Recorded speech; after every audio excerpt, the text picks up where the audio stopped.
That morning, the bus was filled with children from the wealthiest families in town.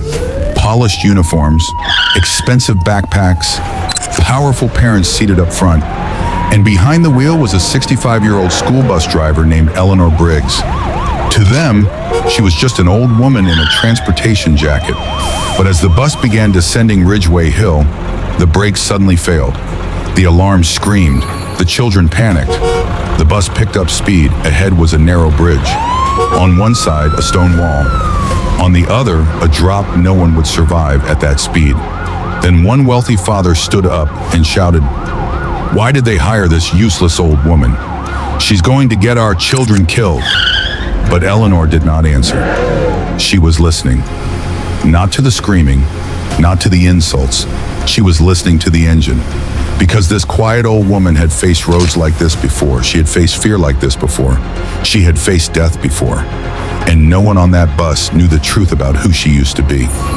Minutes later, when Eleanor stopped the bus with an impossible maneuver, the parents still thought she had gotten lucky. Then an army convoy arrived. A 3-star general stepped out. He walked straight toward the useless old woman behind the wheel. In front of the police, the parents, and the stunned children, he stood tall and saluted her. Then he said, "Commander Eleanor, 30 years ago in the desert, you saved my convoy with the same maneuver. Your hands are still perfect." That was the moment everyone learned the truth. Never judge a person by the uniform they wear today, because you have no idea what battles they survived yesterday. The first scream came before anyone understood what was wrong. It sliced through the leather seats and polished windows of the school bus like a knife dragged across glass. Not a child's scream, not yet. This one came from the front row, from a woman wearing a cream-colored coat with gold buttons and sunglasses too large for her thin, sharp face. What was that? The bus gave a hard metallic shudder. Then the brake alarm started. A flat, punishing sound. Beep, beep, beep. The kind of sound that did not belong on a bright Connecticut morning, not on a private school bus rolling through one of the richest zip codes in the state, not between stone walls, white fences, old maple trees, and driveways long enough to have their own names. The bus was yellow, but not the battered yellow of public school lots and diesel puddles. This one had been custom ordered by Whitcomb Preparatory Academy, polished every Friday, serviced by men in navy coveralls, fitted with cream leather seats, tinted windows, seat belts, rear climate control, a video system, and a brass nameplate near the door that read, Whitcomb Preparatory Transport. Outside, morning sunlight flashed across the hood, the kind of clean, expensive sunlight that made everything look permanent. The home sat far back from the road, hidden behind sycamores, iron gates, hedges clipped to surgical precision. Frost still clung in the shadowed grass, but the sky had already warmed to a pale blue. A lawn crew's leaf blower droned somewhere behind a wall of arbor vitae. A golden retriever barked once from a circular driveway and then disappeared behind a Range Rover. Inside the bus, 19 children in navy blazers and wool skirts were on their way to a museum field trip in Hartford. 7 parents had volunteered to come along, though most of them had treated the ride less like school duty and more like a board meeting with snacks. They had paper coffee cups from a cafe where muffins cost $8. They had perfume that smelled like department stores and watches that caught the light when they checked the time. They had voices trained to sound calm while cutting into people.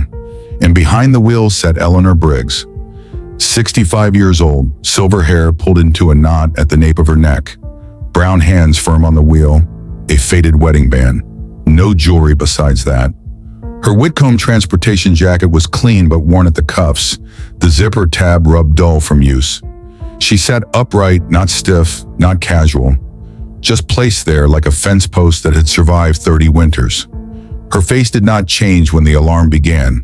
Her eyes moved once to the pressure gauge, then to the slope ahead, then to the mirror. Behind her, the parents started talking over one another. What's that noise? Is something wrong with the bus? Driver? Excuse me, driver? Eleanor pressed the brake pedal again. It went soft under her boot. Too soft. The pedal sank lower than it should have, with a dead give that traveled up her leg and settled cold in her hip. The bus did not slow. It rolled faster. The road ahead dipped. Ridgeway Hill, a long private connector road that curved down from the high estates toward Old Mill Bridge. Locals knew to take it carefully in winter. Delivery drivers hated it. Teenagers with new licenses were warned about it. It was not a mountain road, not dramatic in a way anyone would photograph, but it was steep enough that gravity got a vote. And that morning, gravity voted hard. Eleanor eased off the useless brake and set both hands fully on the wheel. "Children," she said, her voice low but clear, "sit back against your seats. Buckles tight, eyes forward." Some of the children obeyed because her voice carried something their parents' voices did not. Not volume, not panic, authority. A boy in the third row, Oliver Van Dorn, stopped laughing with his friend and looked out the windshield. The bus was gaining speed. Beep, beep, beep. The alarm echoed off the windows. A mother stood halfway from her seat. "Why aren't we stopping?" "Ma'am, sit down," Eleanor said. "Don't tell me to sit down. What is happening?" Eleanor did not answer her, not because she had no answer, but because she was listening. There were sounds beneath the alarm. There always were. The engine had changed its note. The heavy diesel throat had risen from a working hum to a strained growl. The tires had started to sing against the pavement, a thin rushing sound. Somewhere behind the dash, a relay clicked and clicked again. The bus trembled through the steering column. She smelled heat. Not fire, not yet. Hot metal, warm brake lining. The dry mineral stink of failure. Her right hand moved toward the hazard lights. She pressed them on. Amber flashes bounced off white fences as the bus descended. Behind her, a man named Preston Vale snapped the lid onto his coffee cup and leaned into the aisle. He was tall and red-faced, dressed in a quilted vest over a button-down shirt. His son, Chase, sat 2 rows back with his earbuds in, pretending not to know him. "Ian." "Driver," Preston said, "pull over." Eleanor's eyes remained on the road. "I said pull over." A curve waited below, bending left around a stone retaining wall darkened by moss. She tested the brake again, not hard enough to lock anything, just enough to feel the system. Nothing. The pedals sank. The bus lunged forward as the grade steepened. A child whimpered. That sound changed the air inside the bus. Until then, the fear had belonged to the adults. Their fear was loud, offended, impatient. But a child's fear was different, smaller, wetter. It reached the old places in a room. Eleanor saw them in the mirror. Little faces, blonde hair combed too neatly, a missing front tooth, a girl holding a stuffed fox under her chin, a boy with freckles gripping the shoulder strap across his chest. Another child mouthing, "Mom?" Eleanor's jaw tightened once. Only once, then it was gone. "Mrs. Hargrove," she said. The woman in the cream coat froze. "What?" "You're the chaperone lead. Count belts. Start on the left. Make sure every child is strapped in." Mrs. Hargrove stared as if Eleanor had asked her to sweep the floor. "Now," Eleanor said. Something in the word made the woman move, though she did it with shaking hands and a face full of resentment. The bus picked up more speed. Outside, Ridgeway Hill opened beneath them, a strip of clean blacktop gliding down between estates. At the bottom, barely visible beyond the trees, morning traffic moved along Mill Road. A delivery van, a landscaping truck, a silver sedan. Eleanor's left thumb brushed the wheel seam. She knew distance, knew weight, knew sound. The bus carried 26 souls, including herself, children, parents, expensive coats, lunch bags, permission slips, fragile bodies that had never learned how fast a normal morning could turn. Her eyes found the right shoulder, narrow, soft in places from last week's rain, a drainage ditch beyond it. No, not there. She looked left. Stone wall, bad. Ahead, a service entrance to the old Beaumont property, closed iron gate, brick pillars, not an option. Below that, a turnout near the old maintenance shed. Too short, too late. "Why is she not braking?" another father shouted. "She doesn't know what she's doing." "Call 911. "I am calling." "Mom, what's happening?" "Nothing, sweetheart, nothing." But there was something happening, and everybody on that bus knew it. The speedometer needle climbed. 38, 41, 45. On a school bus, downhill with failed brakes, 45 did not feel like 45. It felt like being pushed by a giant hand. Eleanor kept her shoulders loose. A rigid driver overcorrected. A frightened driver fought the machine. A dead driver stared at the thing they feared. She watched the road, listened to the engine, and breathed through her nose. In, diesel, vinyl, coffee, perfume, hot lining, out. Beep, beep, beep. Preston Vale stepped farther into the aisle, one hand on the seat back. "You old fool," he barked. "Brake!" Several children turned toward him. "Mr. Vale, sit down," Eleanor said. "Don't you dare give me orders. You are about to kill our children." The words landed. A few parents went silent, not because they disagreed, but because he had said what they were thinking. Eleanor did not look back. "I need everyone seated. You need to stop the damn bus." "Dad," Chase muttered, pale now. "Sit down." Preston ignored him. Mrs. Hargrove, still counting belts, had begun to cry without noticing it. Mascara gathered at the corner of one eye. "All buckled," she said weakly. I think they're all buckled." "Thank you," Eleanor said. The politeness enraged Preston. "Thank you?" he said. "That's what you have to say? Whitcomb hired a grandmother to drive a luxury bus down Ridgeway Hill, and now she's thanking people?"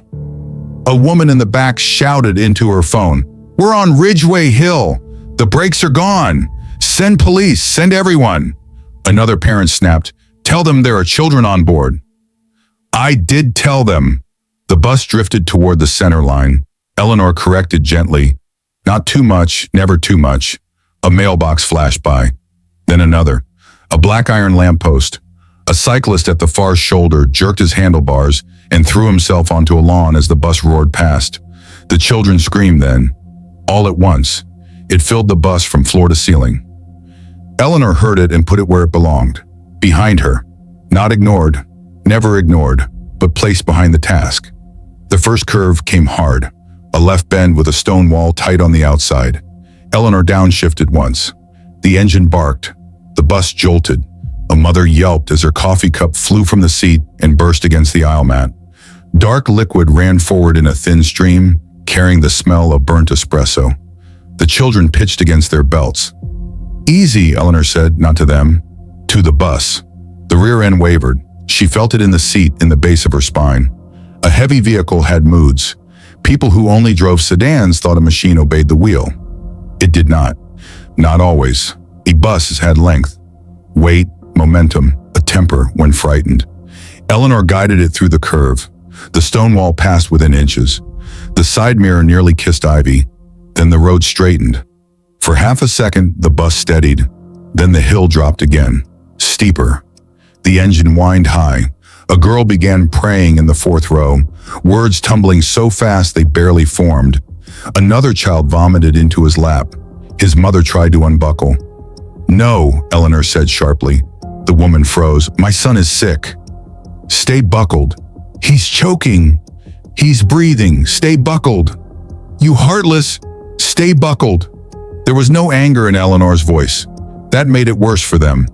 They wanted her to sound scared so they could accuse her of it. They wanted tears, apologies, trembling hands. Something that proved she understood she was beneath them. Instead, she drove. The sun poured through the windshield, bright enough to make the blacktop shine. Bare branches cast bars of shadow across the road. The bus passed in and out of them like an animal moving through a cage. At the lower end of Ridgeway Hill, the road narrowed before it met the old mill crossing. Beyond the crossing sat a low bridge, stone sides, one lane each way, not built for mistakes. A construction crew had parked near the bridge. Orange cones, a dump truck, men in hard hats. Eleanor saw it. So did Preston. "Oh God," he said. For the first time, his voice lost its polish. Someone shouted, "We're going to hit them." The bus thundered toward the bridge approach. Eleanor's right hand hovered near the gear selector. Too soon and the engine could over-rev. Too late and the bus would own the road, not her. She needed time. Time was distance. Distance was disappearing. The alarm kept beating. Beep, beep, beep. A siren wailed faintly somewhere below, thin as wire. Police maybe.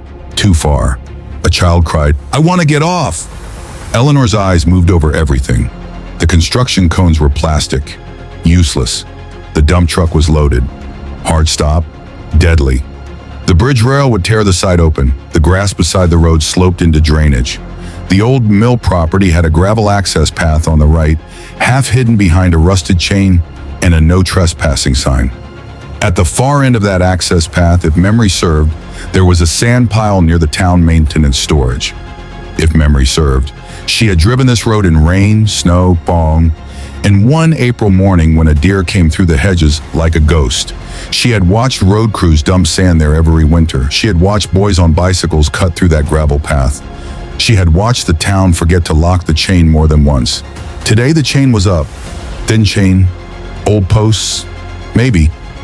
Eleanor's gaze sharpened. She reached for the radio clipped near the dash. "Dispatch," she said. Static. Then a voice. "Whitcomb Transport 4, go ahead." Brake failure. Ridgeway Hill descending toward mill. 19 students, 7 adults. "Notify police I am taking the old mill access." The dispatcher's voice cracked. "Transport 4, repeat." "Old mill access." "Eleanor?" She did not answer. She returned the radio to its cradle. One of the mothers looked up. "Old mill access? What does that mean?" "It means she's making it up," Preston snapped. "She has no idea what she's doing." Eleanor saw his reflection in the mirror, standing, still standing, his face flushed, his hand gripping the seat back so hard his knuckles had gone white. "Mr. Vale," she said. "What?" "In 6 seconds, this bus is going to move hard right." He stared. "If you are standing, you will become a projectile." The word drained what color was left in his face. His son reached into the aisle and grabbed his vest. "Dad, please." Preston fell into the nearest empty seat and fumbled for the belt. The bus barreled past a stone marker engraved with a Beaumont Mill 1894. The bridge approach rushed up. The construction workers heard the horn then. Eleanor held it down. One long blast. The sound tore through the morning. Men scattered from the roadside. One dropped a clipboard. Another waved both arms as if he could push the bus away by force. Eleanor turned the wheel. Hard right. The bus hit the old chain. There was a violent metallic snap. A post flew sideways, spinning into weeds. The front tires dropped off the paved road and slammed onto gravel. The whole bus bucked. Children screamed again. A parent hit the window with his shoulder. The steering wheel kicked under Eleanor's hands, but she did not let go. Gravel hammered the undercarriage like thrown stones. The bus fishtailed, rear wheels sliding left, then right. "Hold on!" Mrs. Hargrove shrieked. The gravel road was narrower than Eleanor remembered. Or maybe the bus was wider than memory allowed. Branches scraped the windows. Sunlight shattered through leaves. The old mill appeared ahead, a long brick building with broken upper windows and faded white lettering no one could read anymore. Pigeons burst from the roofline. The access path curved behind the mill. Eleanor needed the bus around that curve, needed speed down, needed the transmission to help. She reached for the gear selector. The bus jerked before she touched it. A deep clunk came from beneath the floor. The rear axle shuddered. The engine roared higher, too high. Something had slipped. The machine was running away faster than before. Eleanor's mouth went dry. Not fear, calculation. She moved the selector down. The engine screamed in protest. The bus lurched but kept rolling. Not enough. The sand pile was not yet visible. The gravel path narrowed between stacked pallets on one side and a rusted loading dock on the other. A black pickup truck sat parked crooked near the dock. Too close. She threaded the bus between them with inches to spare. The right side mirror clipped a hanging vine and snapped it into the air. Inside, parents cursed and cried and called God by names they had not used in years. One little boy went silent. Too silent. Eleanor saw him in the mirror. 5th row, aisle seat. His mouth open, eyes fixed, hands frozen above his lap. Shock. "Boy in row 5, Eleanor called. "Look at me in the mirror." He did not move. "Look at me." His eyes flicked up. "There you are," she said. "Keep it looking." His breathing started again, ragged but present. A mother behind him sobbed into both hands.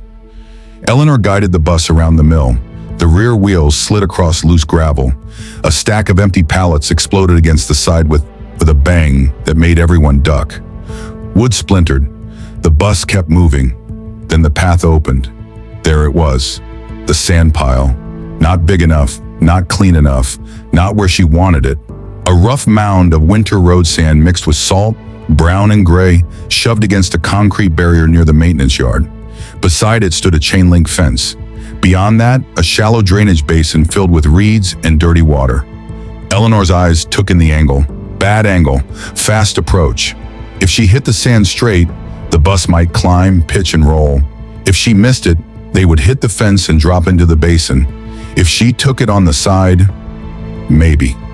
The bus shook violently. The alarm still screamed. The adults were screaming too. The children had become a single terrified sound. Eleanor heard none of it clearly anymore. Only pieces. Stop! Mom!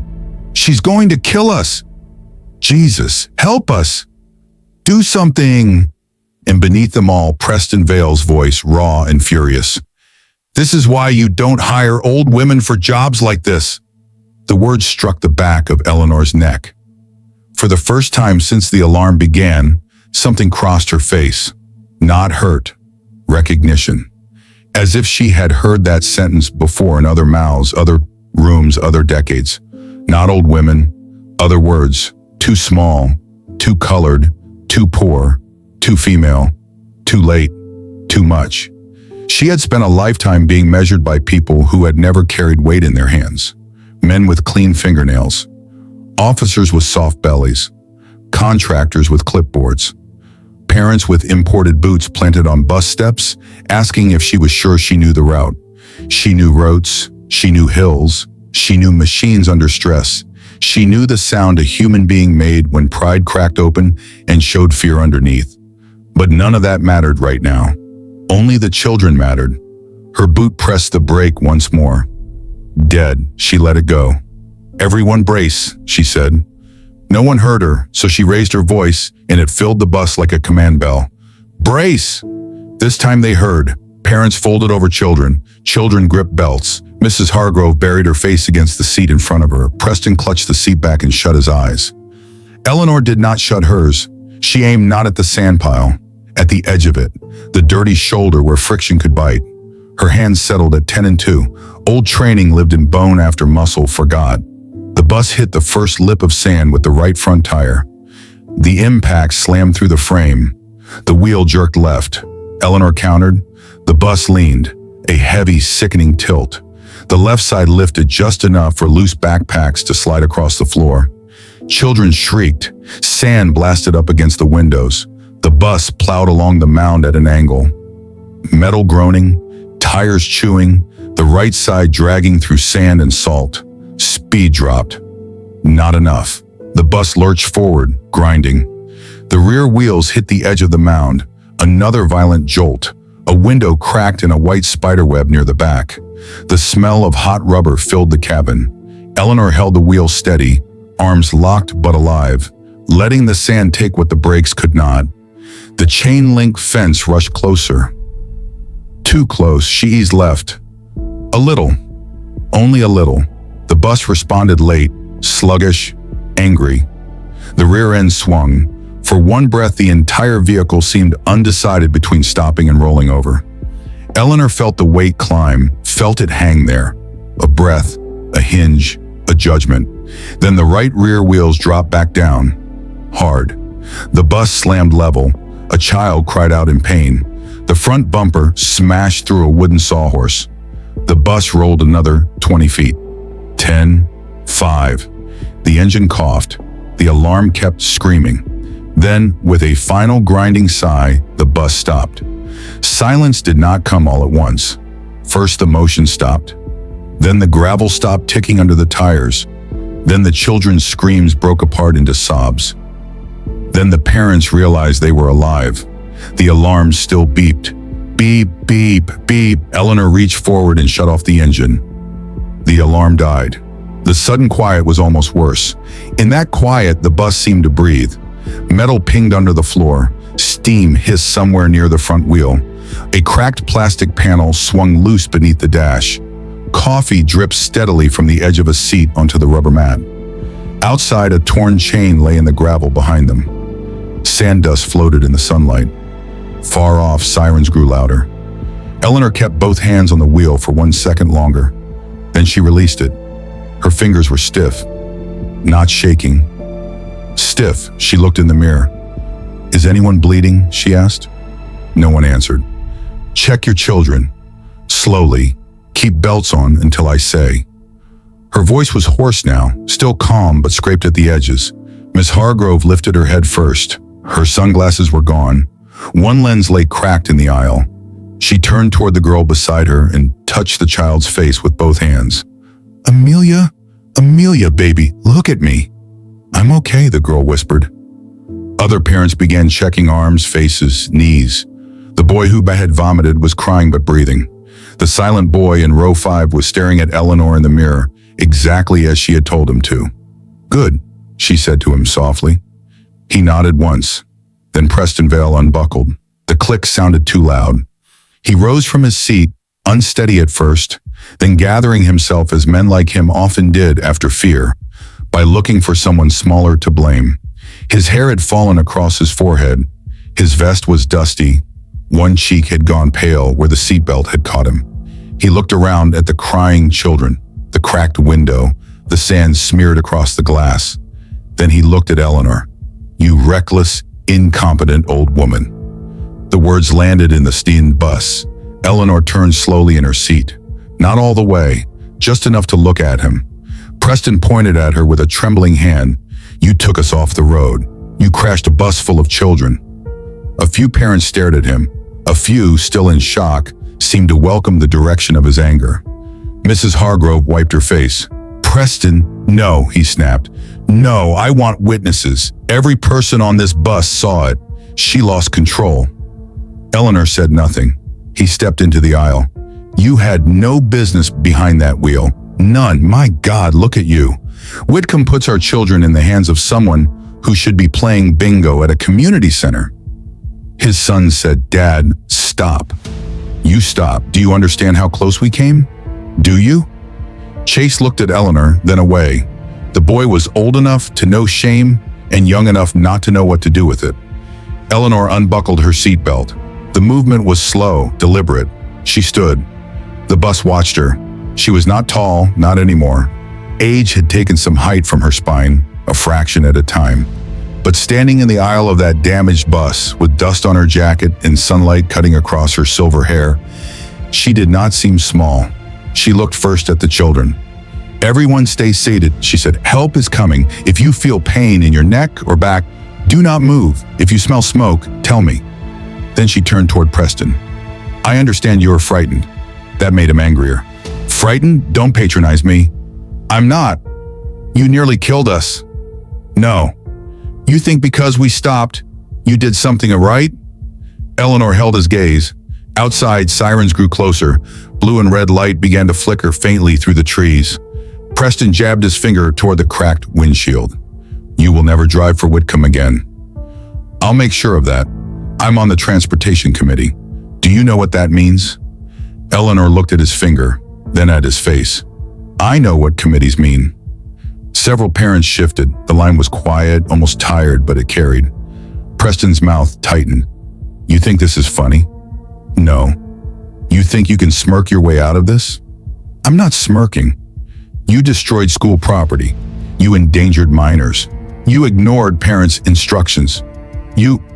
I ignored noise," Eleanor said. The bus went still again. Preston blinked. "What did you say?" Eleanor's voice stayed level. "I ignored noise." His face darkened. Before he could answer, a child spoke from the third row. "She told us to buckle." No one looked at him at first. It was Oliver Van Dorn, his blazer twisted, his hair falling into his eyes. "She told everybody," he said, "before the turn." His mother touched his shoulder. "Oliver, honey." "She did," he insisted. Another child, the girl with the stuffed fox, nodded. "She said brace." Preston looked around, sensing the air moving away from him. Mrs. Hargrove swallowed. "The brakes failed," she said. Her voice was weak, but clear enough. "They failed before she left the road." Preston turned on her. "You don't know that." "I know what I felt." You're in shock. So are you. That silenced him for half a second. Then he turned back to Eleanor because anger always returned to the safest target. You're done, he said. You hear me? Done. Eleanor did hear him. She had heard worse. She had heard a colonel tell her women did not belong near convoy command. She had heard a mechanic laugh when she diagnosed an axle issue by sound. She had heard young men call her ma'am with contempt and then beg her for orders when the sand swallowed their tires and the radio went dead. But the parents did not know that. To them, she was the bus driver, a senior citizen in a zip-up jacket, a woman paid to arrive early, speak little, and disappear. Outside, tires crunched hard over gravel. Doors opened. Voices shouted, "Police! EMS! Stay back from the bus!" A state trooper appeared near the windshield, one hand on his holster, the other raised as he approached carefully. Behind him, two local police cruisers skidded to a stop near the torn chain. An ambulance followed. The construction workers gathered at a distance, faces pale beneath their helmets. Eleanor turned toward the front door and pulled the lever. The folding door opened with a tired gasp. Cool morning air entered the bus. It carried the smell of wet leaves, hot rubber, churned sand, and distant river water from the old mill basin. The trooper stepped up onto the first stair. He was young, maybe 30, broad shoulders, close-cropped hair, eyes moving fast over the scene. "Who's the driver?" "I am," Eleanor said. He looked at her, then passed her at the children, then at the damaged aisle. "Ma'am, are you injured?" "No." "Any fire?" "No visible fire. Heat from front right wheel assembly. Brake failure on descent. 19 minors, 7 adults. 1 child vomited. 1 possible minor impact in the rear. Cracked window. No confirmed major bleeding." The trooper stared for a fraction too long. It was not the answer he expected from a rattled school bus driver. Then training pulled him back. Okay, good. Everybody remain seated until EMS clears you." Preston pushed forward. "Officer, I need to make a statement." The trooper held up a hand. "Sir, sit down." "I'm Preston Vale. My son is on this bus. This woman—" "Sir, sit down." The command had weight. Preston stopped, offended that authority had failed to recognize him. The trooper looked at Eleanor again. "You said brake failure?" "Yes." "Any warning before the hill?"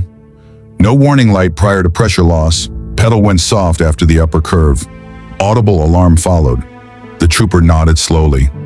"You took the access road?" "Yes." "On purpose?" Eleanor looked at the sand-smeared windshield. "Yes."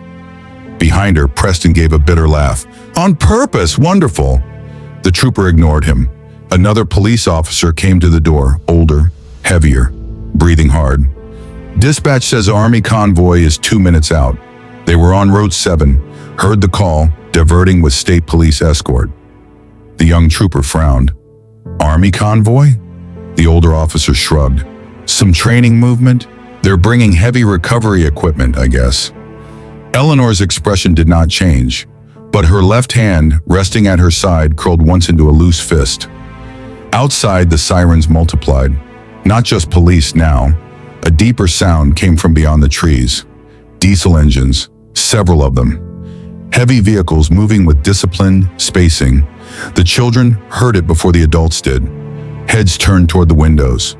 Through the dust and morning glare, past the ruined chain and the police lights, a line of olive-drab military vehicles rolled into view near the old mill entrance. Humvees, a recovery truck, 2 transport vehicles, and at the center, a black command SUV with small flags mounted near the hood. The convoy slowed, stopped. For the first time since the bus had come to rest, Eleanor looked away from the children. She looked through the windshield at the black SUV, its rear door open. A tall black man in dress uniform stepped out. Even from a distance, age had not softened him. His posture was straight, his shoulders square beneath the decorated jacket. Silver touched his temples. Stars flashed on his shoulders in the morning sun. The police officers straightened almost instinctively. The parents saw the stars. The children saw the uniform. Preston Vale saw power. And Eleanor, standing in the aisle of a damaged school bus with dust on her sleeves, saw a face from another lifetime. The man began walking toward the bus. Slow, measured, not rushing, not confused. His eyes were fixed on the windshield shield, on her. The young trooper stepped down from the bus and turned toward him. "General, we're still assessing." But the general kept walking. Inside the bus, no one spoke. Even Preston said nothing now. The morning seemed to hold its breath around the old mill yard. Police lights flashed red and blue over sand, cracked glass, frightened faces, and Eleanor's weathered hands. The general reached the front of the bus. He stopped just below the open door. For a moment, he looked up at Eleanor without speaking. His face changed. Not much, only enough for those who knew grief, relief, and memory to recognize all three. Eleanor stood very still. The children watched. The parents watched. The state trooper watched. And somewhere beneath the hot smell of ruined brakes and the sharp dust of sand, the past began to rise. The general stood outside the open bus door, one boot planted in the dirty sand, the other on the cracked lip of the access road. For a few seconds, no one moved.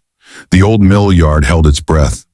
Police lights washed the brick walls red, then blue, then red again. A strip of yellow caution tape snapped in the cold breeze. Somewhere behind the bus, a radiator hissed like a kettle left too long on the stove. Inside, the children watched the man in uniform with the sunned attention children give to things they know are important but cannot yet name. 3 stars sat on each of his shoulders, not pins from a costume box, not decorative shine, rank, real rank. The kind that made young officers straighten before they remembered they were doing it. Preston Vale saw those stars and, for the first time all morning, closed his mouth. Eleanor Briggs stood in the aisle. Her hand rested lightly against the top of the driver's seat. She had dust on the front of her navy Whitcomb jacket. A thin line of blood had appeared across one knuckle where the steering wheel had kicked back during the turn. She had not noticed. The general's eyes dropped to that hand, then lifted to her face. For the smallest moment, something passed between them. Not a greeting, not yet. Recognition, old and heavy. But this was not the moment for it. Not with children crying, not with parents shaking, not with one boy still staring into the mirror as if the world might vanish if he looked away. The general stepped back, allowing the emergency crew room to work. "Clear the children first," he said to the trooper. His voice had a low command in it. Not loud, he did not need loud. The trooper nodded. "Yes, sir." Eleanor turned before anyone could ask her to. "Students remain seated until EMS calls your row," she said. "Hands visible. Feet still. Parents, do not crowd the aisle." Her voice cut through the trembling aftermath. A medic climbed aboard carrying a trauma bag. Another stood below with a clipboard. The first medic, a woman with a long braid tucked into her collar, looked down the aisle. "Anyone unable to breathe?" No one answered. "Anyone bleeding badly?" A few children looked at their hands, their sleeves, the knees of their uniforms. "No," Mrs. Hargrove said, wiping her cheek with a trembling palm. "No, I don't think so." "Good," the medic said. "We'll go row by row." Preston rose halfway again. "My son should be checked first." The medic did not look impressed. "Is your son unconscious?" "No, but is he bleeding?" "No." "Then sit." Preston's jaw worked, but he sat. Chase stared at the floor, his ears red. Eleanor stepped back toward the front bulkhead, leaving the aisle open. She kept one hand on the seat rail and watched each row. The children were removed slowly. Oliver Van Dorn first from the third row because he said his wrist hurt. Then the girl with the stuffed fox. Then the boy who had vomited, wrapped in a silver emergency blanket that made him look smaller than he was. One by one they passed Eleanor. Some avoided her eyes. Some looked at her with fresh confusion. One little girl, Amelia Hargrove, stopped beside Eleanor and whispered, "You said brace." Eleanor looked down at her. The child's lower lip was split. Not badly, but enough to leave a bright bead of blood. "You heard me," Eleanor said. Amelia nodded. "Good girl." Mrs. Hargrove came next, holding her daughter's shoulders. She paused as if she might speak, but the old habits of her class and fear wrapped around her throat. She looked at Eleanor's face, then at the broken windshield, then at the general standing outside. "Come on, Amelia," she murmured. They stepped down. Preston waited until several children had left before trying again. "Officer," he said, directing his voice toward the young trooper at the door, "I need to be clear that this driver made multiple reckless decisions." Eleanor turned slightly toward the windshield. Outside, General Marcus Webb remained near the front of the bus, speaking quietly with the older officer. He had not interrupted. He had not come to Eleanor's rescue, not publicly. She respected that. A rescue given too early could look like charity. A truth told at the right time could stand on its own legs. The trooper looked at Preston. "Sir, we'll take statements once the children are evaluated. I'm giving you one now, and I'm telling you to wait." Preston's face flushed again. "I have every right. You have a child outside who may need you calmer than this." That found him. Not deeply, but enough. Preston looked through the windows at Chase, now standing with a blanket around his shoulders near the ambulance. The boy was not looking back. Preston swallowed and stepped off the bus. Eleanor watched him go. Men like that did not always hate the person they attacked. Sometimes they hated the evidence that fear had lived in them. They found the nearest body and nailed the fear to it. She had seen it in deserts, in convoy yards, in hospital waiting rooms, in school parking lots. Different clothes, same shaking hands. When the last child had been escorted down, the bus felt wrong, too empty. The seats held the shape of small bodies. A crushed granola bar lay under row 2. Coffee had dried into a dark river on the aisle mat. A blue knit hat hung from a seat latch. The stuffed fox, forgotten in the rush, sat face down near the front wheel well. Eleanor picked it up. Its fur was damp where the girl had held it to her mouth. The medic with the braid glanced at her. "You should get checked." "I will." "You're bleeding." Eleanor looked at her knuckle as if it belonged to someone else. "Small cut." "Still, I said I will." The medic gave her a look that said she had heard that tone from stubborn older people before and lost most of those arguments. Outside, the cold air struck Eleanor harder now that the engine was dead. She stepped down from the bus, one stair at a time. Her knees complained on the last step, a deep ache at the joint, but she did not let it show. The mill yard was a study in aftermath. Children wrapped in silver blankets, parents on phones, police measuring skid marks and photographing the snapped chain. Army personnel setting cones near the access road. A tow truck reversing carefully into position with a low beep that sounded too much like the brake alarm. Eleanor held the stuffed fox in both hands. She found Amelia sitting on the back bumper of the ambulance beside her mother. The girl's eyes lit when she saw the toy. "Mr. Finch," Eleanor gave it to her. "Found him on patrol." Amelia clutched it to her chest. Mrs. Hargrove looked up. Her mascara had dried in 2 faint tracks. Without the sunglasses, she looked younger and older at the same time. "Thank you," she said. Eleanor nodded once. A small thing. Enough. Then a voice cut across the yard. "There she is." Preston Vale stood near the police cruiser, speaking into his phone with the confidence of a man who had rediscovered his audience. He had one hand pressed against his ear, the other pointing in Eleanor's direction. "Yes, she's walking around like nothing happened. No, I am not exaggerating. She took the bus through a chain and into a construction yard." He paused, listening. "Exactly. I want her removed before another parent has to bury a child." Eleanor kept walking. She did not walk away from him. She did not walk toward him. She moved to the front right wheel assembly and crouched carefully beside it. The tire was scarred where the sand had bitten. Heat shimmered faintly above the brake drum. The smell of cooked lining was stronger here, bitter and metallic. A small trail of fluid darkened the gravel beneath the chassis. She leaned closer. A line failure likely. Maybe the primary hydraulic line. Maybe a coupling. Maybe maintenance had missed corrosion. Maybe someone had signed off on a part that should have been replaced before the first frost. She reached toward it, then stopped. Evidence. Do not touch. Old habit. Her hand dropped to her knee. The young state trooper came over. "Ma'am," he said, "please step back from the vehicle." Eleanor stood. "Yes, trooper." He looked at the wheel, then at the fluid. "You noticed that from the door?" "I smelled it before we left the road." His eyes moved to her face. "You smelled the brake failure?" "I smelled heat. Failure came through the pedal." He wrote something down. What's your name? Eleanor Briggs? Yeah? 65. Employer? Whitcomb Preparatory Academy Transportation. Commercial license current? Yes. Any medical conditions affecting operation? No, he kept writing. Have you driven this bus before? 5 days a week. Route? Morning and afternoon campus transport, athletic trips, field trips when assigned, and years driving school transport? 4. The trooper looked up. Only 4?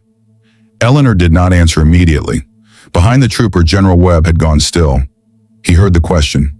So did Preston, who had ended his phone call and drifted close enough to listen.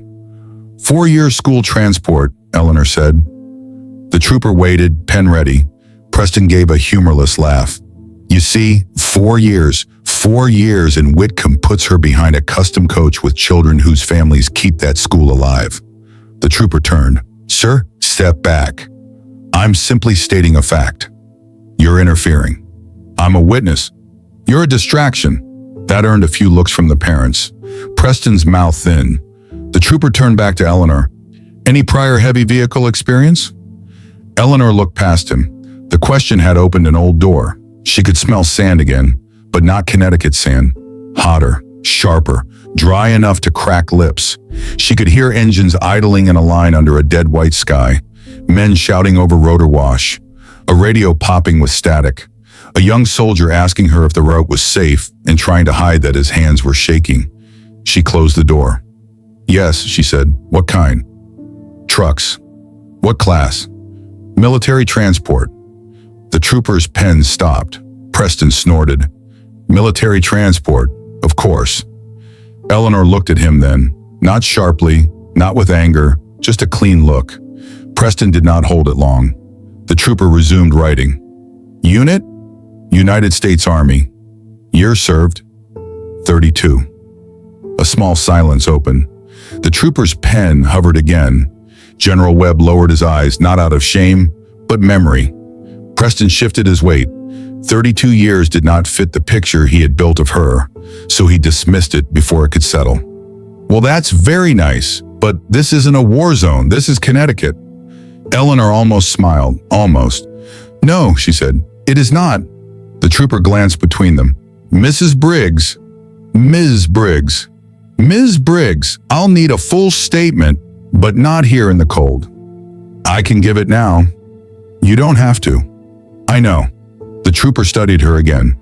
There are people who insist on speaking because they want control. There are others who speak because the record matters. He seemed to understand the difference. Go ahead, he said. Eleanor faced the bus. Not the trooper, not Preston, the bus. Departed Whitcomb Lower Campus at approximately 8:12 a.m., weather clear, road dry with shaded frost on shoulders, conducted pre-trip at 7:30, no visible leaks, brake pressure within normal range, no warning indicators. Her voice had changed, not louder, more exact, the kind of voice that had once filled reports no one could argue with. Entered Ridgeway Hill descent at reduced speed, at upper left curve, brake pedal, lost resistance. Audible warning engage after pressure drop. Applied hazard lights. Directed passengers to remain seated and belts checked. Attempted service brake again. No effective response. The trooper wrote quickly. Engine note rose as speed increased. Downshift attempted to use engine braking. Partial response, insufficient reduction. Evaluated shoulders. Right shoulder drainage hazard. Left stone wall. Bridge approach obstructed by construction crew and vehicles. Old Mill access road selected as least lethal available path. Least lethal. The phrase moved through the people close enough to hear it. Not safest. Least lethal. That was the kind of choice nobody wanted named in daylight. Eleanor continued. Entered access road through chain barrier. Maintain control on gravel. Use sand pile at rear maintenance yard for friction, drag, and speed reduction. Vehicle stopped without rollover. Engine shut off, no confirmed major injuries. The trooper finished writing. For a moment, only the wind moved. It combed through the dry weeds by the chain link fence. It rattled a loose sheet of tin on the old mill roof. It carried the smell of diesel and winter grass. Preston folded his arms. You forgot the part where everyone screamed for you to stop and you wouldn't listen. Eleanor turned to him. I was listening. The simple answer seemed to annoy him more than denial would have. To whom? He asked. God? The bus. A few parents exchanged looks. Preston laughed once. The bus. Yes. That's your defense? That's what happened. He took a step closer. Lady, machines don't talk. Eleanor looked at the damaged bus, its front wheel half buried in sand, its side scraped raw where pallets and branches had dragged against the paint. They do if you've spent enough time with them. Preston's face hardened. You're unbelievable. Eleanor's gaze moved over him. His expensive vest, his polished boots now dusted white, his watch, his anger. You heard your fear, she said. I heard the engine. Preston drew back as if slapped. The trooper cleared his throat, sensing the edge. Okay, that's enough for now. But the words had already done their work. A few of the parents looked toward the bus, remembering the alarm, the screaming, and Eleanor's stillness. How she had turned the wheel not like a woman guessing, but like a woman answering a question she had been waiting for the machine to ask. Mrs. Hargrove stood near the ambulance, one arm around Amelia. She was listening too. Chase Vale stood a few feet from his father, wrapped in a silver blanket, eyes fixed on Eleanor. He had seen his father command rooms his whole life, seen men laugh too quickly at Preston's jokes, seen waiters become invisible near him, seen his mother go quiet when Preston's voice sharpened. But he had not seen his father small until now.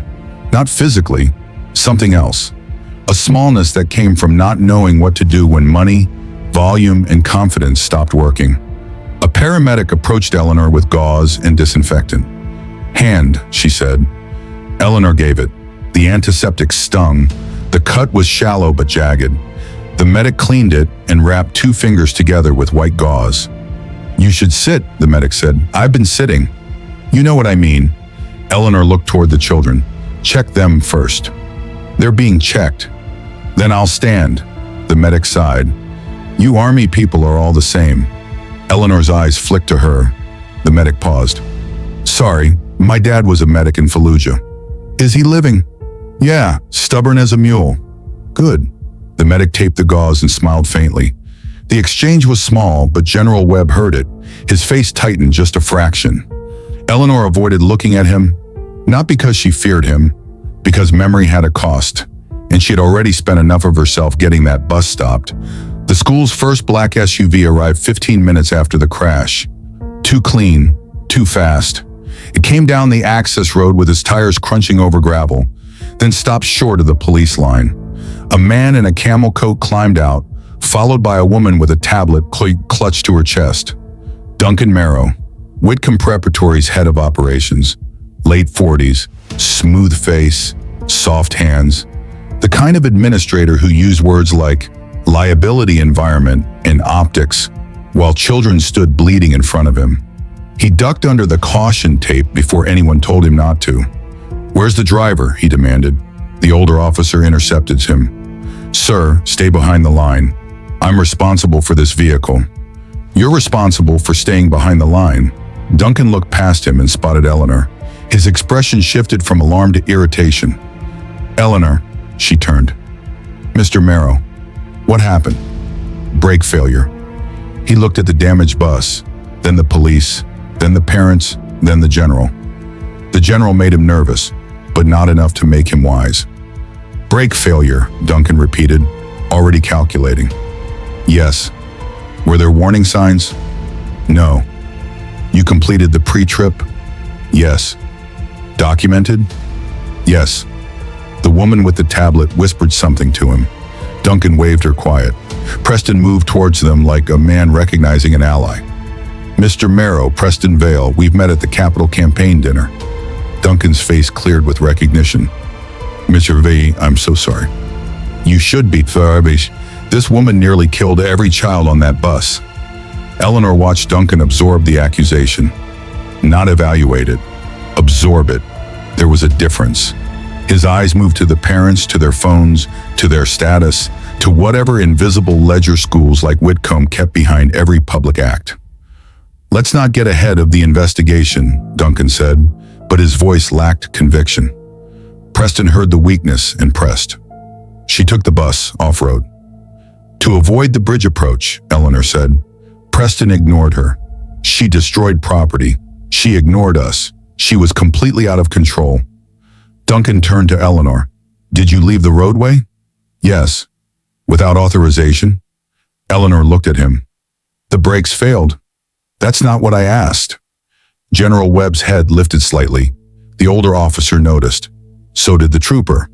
Eleanor did not, or pretended not to. "I made a safety decision," she said. Duncan lowered his voice. "Eleanor, this is very serious." "Yes." "We have protocols." "Yes."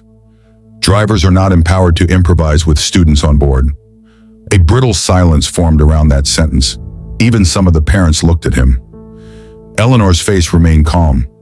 Protocols did not stop the bus. Duncan flushed. Preston stepped in. "Exactly the attitude. This is exactly the problem." Duncan gathered himself. "Pending review, Eleanor. I'm going to need you relieved of duty." The words came out polished, pre-written, designed to sound administrative instead of cowardly. Mrs. Hargrove took a half step forward, then stopped. Chase looked at his father. The children near the ambulance did not understand the language, but they understood the shape of it. Adults closing ranks. Someone being blamed because blame was easier than awe. Eleanor nodded. Understood. That seemed to disappoint Duncan. He had expected protest. Tears, maybe. A defense he could manage. Instead, she simply accepted the weight. Not because she agreed, because she knew when a room had already decided what it needed her to be. The old driver, the convenient failure, the face they could offer to parents before anyone looked too closely at maintenance logs, inspection reports, budgets, signatures. General Webb finally moved. One step. That was all. But every soldier in the yard felt it. Duncan noticed too and faltered. The general did not speak to Duncan. He spoke to the trooper. "Has the vehicle been secured for mechanical inspection?" The trooper straightened. "Yes, sir. We've got state vehicle enforcement en route." "Good." Duncan blinked. "General, with respect, this is a school matter." General Webb turned his head. Slowly, Duncan's confidence began to leak. "This is a crash involving children," the general said, "on a public access road after a mechanical failure, with police and EMS on scene. It is not merely a school matter." The words were clean, no heat. That made them harder. Duncan swallowed. Of course. Preston's eyes flicked between the two men. He had wanted authority. He had gotten it, just not his. Eleanor looked down at her bandaged hand. The gauze had already picked up a faint spot of blood. She felt tired now. Not the kind of tired sleep fixed. A deeper one. A tiredness that came after the body finished saving everyone and realized no one had asked whether it was still standing. She moved away from the group toward the edge of the yard where winter weeds grew through broken asphalt. A low concrete wall bordered the drainage basin. She sat on it carefully, her knees stiff, and looked toward the bus. From this distance, it looked smaller. Wounded, the front bumper twisted. Yellow paint scraped raw along the right side. Sand packed into the wheel housing. The Whitcomb brass plate near the door still gleamed absurdly in the morning sun. A luxury school bus, half buried in road sand behind an abandoned mill. There was a joke there, probably. She was too tired to find it. She reached into the inside pocket of her jacket. Her fingers found the small metal lunch tin she always carried on longer routes. Blue enamel, chipped at one corner. Her late husband, Daniel, used to tease her about it. "Ellie, you pack like the world's ending." And she would say, "The world ends in pieces. Best to have a spoon." The tin opened with a soft click. Inside sat a small container of Greek yogurt, a spoon wrapped in a napkin, and a packet of chia seeds folded tight with a rubber band. Simple food, plain. Chosen not because it was fashionable, though the parents would have assumed that if they had seen it, but because protein settled her hands and seeds kept hunger from hollowing out her concentration. She peeled back the lid of the yogurt. It smelled cool and sour. For a moment, she saw Daniel at their kitchen table in Bridgeport, reading the paper under a humming fluorescent light, tapping the weather report with one finger. Roads will freeze by 4. I know. You always know. Then why tell me? Because I like being useful. He had been gone 9 years. Some mornings, she still set out 2 mugs. Eleanor poured chia seeds over the yogurt and stirred them in. The spoon made a quiet scraping sound against the plastic cup. Her hands were steady now. Mostly. She took one bite, cold, tart, familiar. The first food after danger always tasted too real. The wind shifted. It carried voices from the yard. Parents speaking to police. Children asking to go home. Duncan saying the school would issue a statement. Preston repeating the phrase, near fatal negligence, to anyone who stood still long enough. Eleanor took another bite. She had learned long ago that the body did not care about pride. It required fuel, water, breath, rest when it could get it. Discipline was not grimness. Discipline was tending the machine before it failed. A shadow fell across the broken asphalt beside her. She did not look up. Still eating that stuff, General Webb said. His voice was quieter now, private. Eleanor scooped another spoonful. Still alive. He gave a low chuckle that did not quite become laughter. For a few seconds, he stood beside her without speaking. The wind tugged at his uniform. His polished shoes were dusted with mill sand. Up close, he looked older than he had from the bus. Lines at the eyes, a healed scar along the jaw, the kind of face rank could not protect from memory. Eleanor kept her gaze on the yard. Marcus, she said. Commander. The words sat between them. Not loud enough for the parents to hear, but it struck Eleanor harder than the crash. Commander, not driver, not ma'am, not old woman. Commander. Her spoon paused in the yogurt. Don't start, she said. I haven't started. You're standing like you're about to. I'm standing because my knees hate concrete. That makes 2 of us. Another silence, the kind only old comrades could survive without filling. General Marcus Webb looked at the damaged bus. I heard the radio traffic, he said. Messy. Effective. Messy, he nodded. Both can be true. Eleanor ate another bite. Her throat felt tight and she resented it. You were nearby. Convoy training exercise. Route 7 to Danbury. State police escort picked up the brake failure call. Then I heard the name Whitcomb Transport 4. That means something to you? No. He looked at her. Then dispatch, said Eleanor. She closed the yogurt. A police photographer's flash popped near the front wheel. White light jumped across the sand. Marcus lowered his voice further. I thought you were retired. I am. Driving school buses? Looks that way. You could have called. I could have done many things. He accepted that. There had been a time when he would have pushed. He had been younger then, full of urgency and answers. Eleanor had trained that out of him with silence, field repairs, and the occasional look that made lieutenants reconsider their career choices. Now he was a 3-star general, and still beside her he seemed careful. Not afraid, respectful. There was a difference. Across the yard, Preston's voice rose again. I want her license reviewed. I want the maintenance records. I want the board notified before noon. Eleanor glanced over. Marcus followed her gaze. That him? He asked. One of them. He called you old? Among other things. Marcus's jaw tightened. Eleanor saw it and shook her head. Don't. He doesn't know who he's speaking to. He knows who he thinks he's speaking to. That's the problem. No, Eleanor said. That's the world. Marcus looked at her. She wiped the spoon with the napkin and put it back in the tin. You wear one uniform, she said. They salute. You wear another, they talk over you. Same spine, different cloth. He said nothing. The sentence did not need help standing. A gust of wind rattled the reeds in the drainage basin. The water below was dark and thinly iced at the edges. A crushed paper cup floated near the shore, turning slowly. Marcus looked toward Duncan Merrow, who was now talking to the woman with the tablet and glancing nervously at the bus. School administrator? Head of operations. He relieved you? Pending review? Before inspection? Yes. Marcus made a small sound, not quite anger, something colder. Convenient. Eleanor looked at him then. He had heard it too, the rhythm beneath the morning. Not just the bus. People made noise when they were failing. Institutions did too. They coughed up phrases. Pending review, protocol, liability, unfortunate incident. The phrases came out smooth, but if you listened, really listened, you could hear the gears grinding underneath. Eleanor had heard them the minute Duncan arrived. She had smelled something besides hot brakes, fear with a tie on. Marcus watched her face. What did you hear? He asked. She did not answer quickly. The question was not about the bus. Both of them knew it. She looked toward the front right wheel. Brake line gave, she said, but it shouldn't have. Why?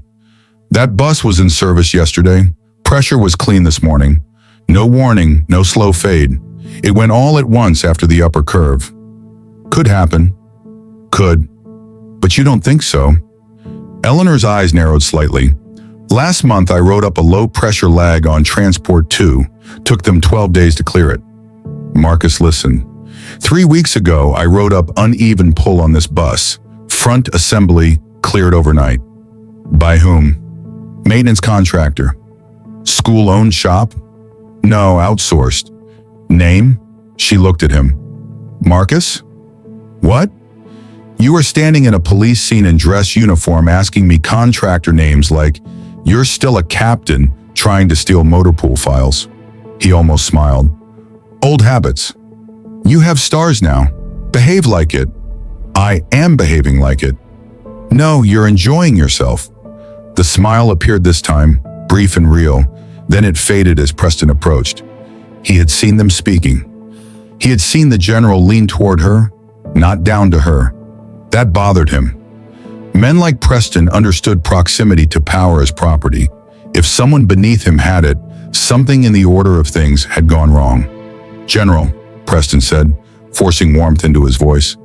Preston Vale, I appreciate your assistance here. Marcus turned slowly. He did not offer his hand. Preston noticed too late that he had extended his own into empty air. He lowered it, trying to make the movement look intentional. My son was on that bus, Preston said. I'm aware. It was a terrifying incident.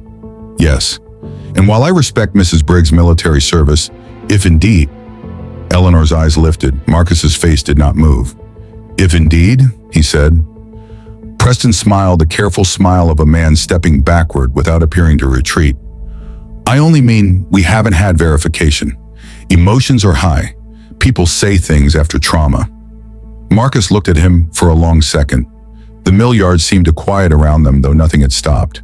Police still worked. Children still murmured. Engines still idled. But the air near the concrete wall tightened. Mr. Vale, Marcus said, what do you do? Preston blinked. I'm in private equity.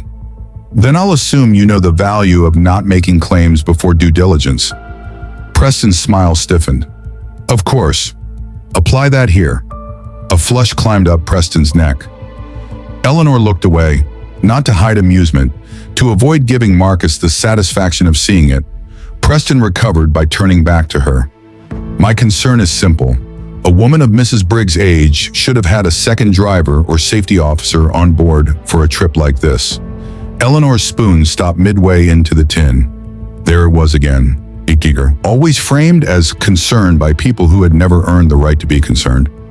Marcus stepped closer to Preston. Not much, just enough. Her age did not fail the brakes. Preston's mouth opened. Marcus continued. Her age did not place a construction obstruction at the bridge approach. Her age did not inspect, clear, or maintain that vehicle. Preston's eyes flicked toward Duncan. And her age, Marcus said, voice still quiet, may be the only reason your son is alive. That one landed, not just on Preston, on everyone close enough to hear it. Mrs. Hargrove turned from the ambulance. The young trooper stopped writing. Duncan Merrow looked up sharply. Eleanor closed the lunch tin. Marcus, she said, a warning, not fear. Timing. The truth had a shape, and he was about to throw it too early. Marcus heard the warning and held back, barely. Preston's lips pressed together. "I think we should let investigators determine that." "We agree," Marcus said. Preston had nothing to do with agreement, so he walked away. Eleanor watched him return to his son. Chase did not move closer when his father approached. That too was a kind of statement. Marcus sat beside Eleanor on the low concrete wall, ignoring the dust on his uniform. For a while they watched the bus. "Children okay?" he asked. "Mostly." "You?" "Mostly." He nodded. That was enough. The first tow chain clanked against the bus frame. A mechanic from State Vehicle Enforcement crawled beneath the front end with a flashlight. Another photographed the dark fluid trail. Duncan Merrow stood too close until an officer moved him back. Preston hovered near the parents, gathering outrage like signatures. The children sat in the ambulance and police cars, wrapped in blankets, staring at Eleanor with the solemn attention of survivors. They would remember strange things later. Not the whole crash, not the sequence. Children rarely kept terror in order. They would remember the beep, the smell of coffee, the yellow blur of leaves through the window. Eleanor's voice saying, "Brace." A woman who did not scream, a general speaking her name like it mattered. Eleanor looked down at her bandaged hand. Her fingers had started aching now, her shoulder too, the body sending invoices after the work was done. "You still drive by sound," Marcus said. She gave him a side glance. "You still state the obvious." "I mean it." "I know what you mean." He leaned forward, forearms on knees. When the call came in, dispatch said the driver reported engine tone, not speed, not panic, tone. Tone tells you what the gauge tells too late. I remember. The words opened another door. This one Eleanor did not shut fast enough. For a moment, Connecticut faded. The mill yard became desert. The cold wind became hot wind, moving over sand flats at dusk. She saw a convoy stretch thin across the Libyan borderlands, dust rising in long red sheets behind heavy trucks. She saw a younger Marcus Webb in the passenger seat beside her, helmet too clean, jaw tight, pretending he was not afraid. She saw headlights killed under orders, a map folded wrong, a radio dead when they needed it most. And she heard the engine of the lead truck change note half a second before the sand gave way beneath it. That half second had saved 31 soldiers, maybe more. Memory flickered and vanished. Eleanor stood, too quickly. Her knee flared. Marcus started to rise. She shot him a look. He stayed seated. "Don't fuss," she said. "I wasn't. You were preparing to fuss. You always this pleasant after saving civilians?" "Only generals." He smiled again, but there was sadness under it. "Eleanor." She turned away from him. "Not here. I haven't said anything. You're wearing your face too loud." That stopped him. Then he laughed softly. Only Eleanor could have said that to him. Only Eleanor would have dared. A shout came from beneath the bus. The state mechanic slid out on a creeper, holding up a gloved hand. "Trooper." The young trooper crossed the yard. The mechanic pointed his flashlight toward the brake assembly and said something too low for most to hear. But Eleanor watched faces. The trooper's posture shifted first, then the older officers. Then Duncan Merrow's face lost color. Marcus rose slowly from the wall. "What is it?" Eleanor asked. The trooper looked toward her, then toward the mechanic. The mechanic held up a small, dark piece of metal tubing. Even from where she stood, Eleanor could see the rupture. Not a clean break, not normal wear, a line compromised in a place it should not have been compromised. The mechanic turned it under the light. A notch showed along one side. Small, deliberate looking.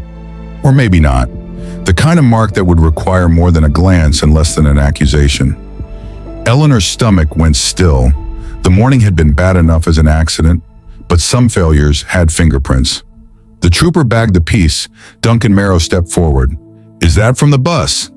The trooper looked at him. "Please remain behind the line. I need to know what you found. You'll be informed through the proper channels." Duncan's lips parted. For the first time all morning, he looked genuinely afraid. Not for the children, not for Eleanor. For what the machine might say now that someone was finally listening. Eleanor saw it, so did Marcus. He came to stand beside her. The two of them watched as the broken brake line disappeared into an evidence bag. The wind slid over the yard, cold and thin. Children cried quietly in the ambulances. Parents whispered. Police lights turned the old mill windows red, then blue, then red again.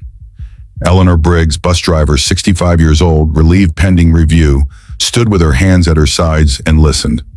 Not to the alarm now, not to the engine, to the people. Preston's voice had gone quiet. Duncan's breathing had changed. The mechanic spoke carefully. The trooper asked sharper questions. And somewhere beneath all of it, beneath the polished school name, the expensive bus, the parents' outrage, the official language, Eleanor heard the first low rumble of something larger than brake failure.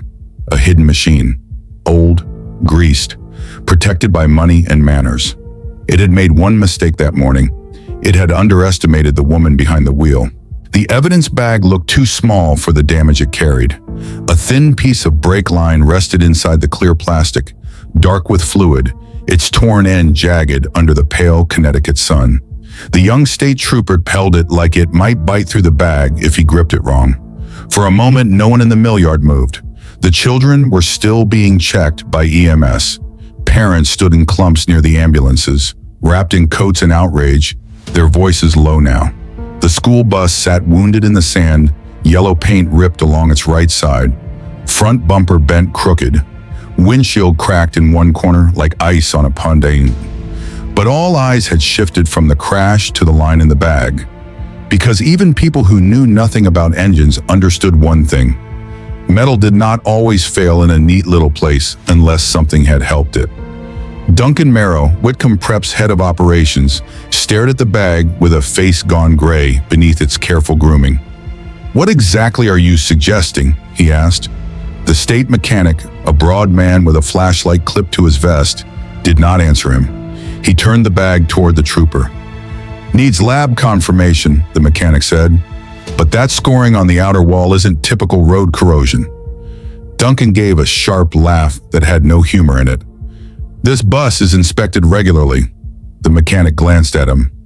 "Then the records will show that." Duncan's mouth closed. Eleanor watched from beside the low concrete wall. She had seen that look on men before. Not guilt, not yet. Guilt was too clean a word. This was calculation interrupted. A man walking down a hallway in his mind, finding doors locked where he expected them open. General Marcus Webb stood beside her, his uniform catching stray flashes from the police lights. He said nothing. That was how Eleanor knew he was angry. Marcus loud was manageable. Marcus quiet meant he was counting the room, every face, every lie taking shape before it reached the tongue. Preston Vale stood 20 feet away, one arm around his son Chase, though the boy leaned stiffly inside the hold. Preston's anger had thinned into something more uncertain. He looked at the brake line, then at Eleanor, then at the school administrator. Mrs. Hargrove sat on the bumper of an ambulance with Amelia tucked under her arm. The little girl had one hand wrapped around the stuffed fox Eleanor had returned to her, its button eyes peeking from beneath the silver emergency blanket. The wind moved across the yard. It carried the stink of hot rubber, brake fluid, wet leaves, and diesel. It also carried the distant sound of children crying in bursts. The way children cried when fear came back in waves after the danger had already passed. Eleanor knew that rhythm. The body never believed safety on the first offer. The young trooper, whose nameplate read Kelly, turned to Duncan. "Mr. Merrow, we'll need access to the maintenance logs for this vehicle." "Of course," Duncan said too quickly. "And inspection records." "Yes. And the names of all personnel or contractors who worked on the brake system in the last 90 days. Duncan hesitated. There.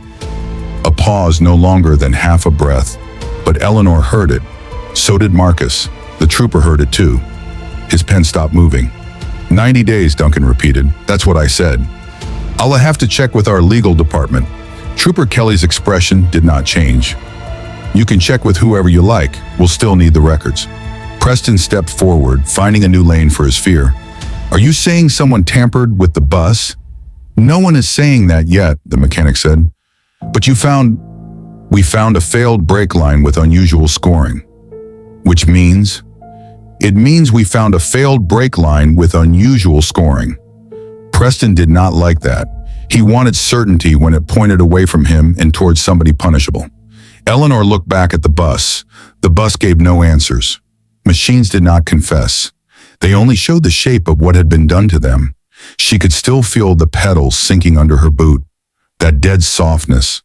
That sudden absence where resistance should have lived. It had not faded. It sat in her leg like a bruise. Trooper Kelly stepped toward her. "Ms. Briggs?" "Yes." "Did you notice anything unusual before departure? Any smell, visible fluid, dashboard warnings?" "No." "You completed the pre-trip yourself?" "Yes." "Yes." "Where was the bus parked overnight?" "Whitcomb Lower Campus Transport Shed." "Locked?" "Gate locked. Shed open on the east side. It's a covered bay, not a secured garage." Duncan's face tightened. Eleanor continued before he could speak. "Cameras on the main gate, no camera covering the rear service bay. I've reported that twice." The trooper wrote it down. Duncan cut in. "That's misleading. The campus has extensive security coverage." Eleanor looked at him. "Not where the buses sleep." A few parents turned toward Duncan. The words had struck harder than she intended, or maybe exactly as hard. Duncan spread his hands. "Let's be careful with language. These are preliminary details in a traumatic situation." Marcus finally spoke.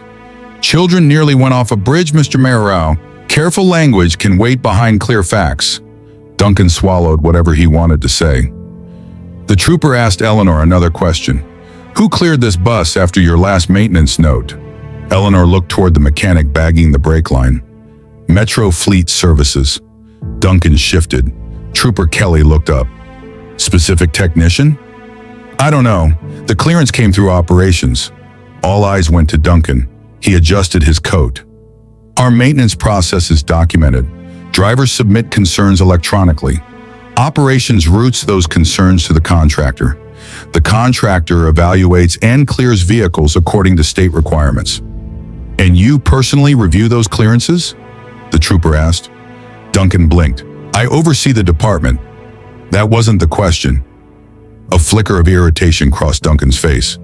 "I receive reports. Who signs off?" Duncan looked at the woman with the tablet. "Lydia, pull this file." Lydia, pale and silent until now, tapped at the screen. Her fingers moved too fast. Her lower lip had disappeared between her teeth. Eleanor watched her. Not the tablet. The woman. People made sounds when frightened, even without speaking.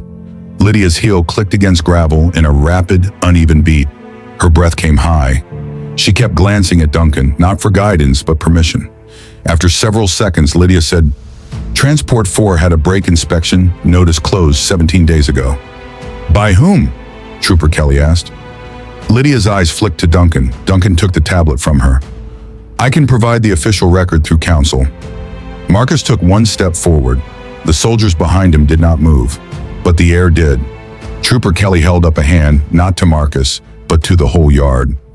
"This is now part of an active investigation. Mr. Marrow refusing to provide requested safety records at the scene will be noted." Duncan's grip tightened on the tablet.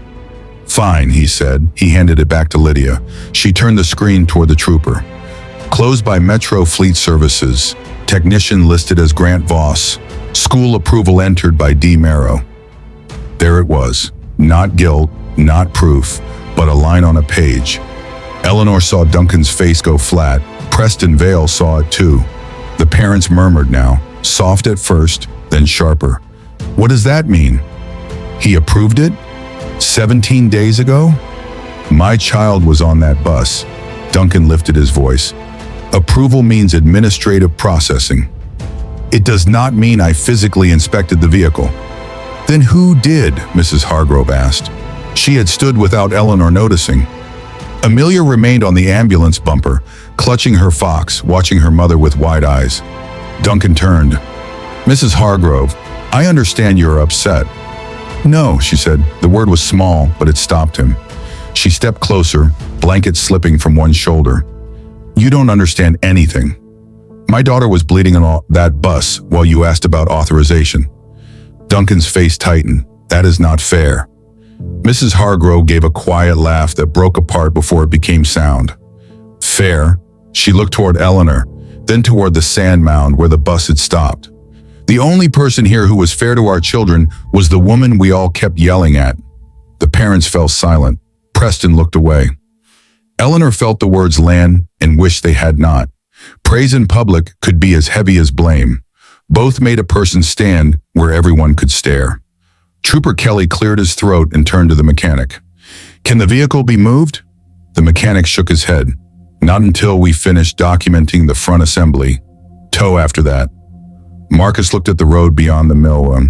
"Trooper, there's still a construction crew on Mill Road?" "Yes, sir." "Any traffic camera at the bridge?" "Town camera, I think." "You'll want footage from the hill and access entrance. Also school campus cameras from last night." Trooper Kelly nodded, not offended by the suggestion. "Already requested bridge cam. I'll add campus." Duncan said, "Our legal department will coordinate any school footage." "No," Trooper Kelly said. "You'll preserve it. We'll subpoena if needed." The color in Duncan's face drained another shade. Eleanor could feel the morning turning. At first, everyone had wanted a simple story. Old driver, failed judgment, near tragedy. Now the story was opening its floorboards. Underneath, paperwork, contractors, approvals, security gaps, money, and children. Always children. A police radio crackled. Trooper Kelly stepped away to answer it. The mechanic returned to the bus, crouching near the wheel. Parents resumed calls, but their tone had changed. The outrage had shifted direction. Duncan stood alone now, though Lydia remained near him because her job required it. Preston approached Eleanor slowly. Chase stayed behind.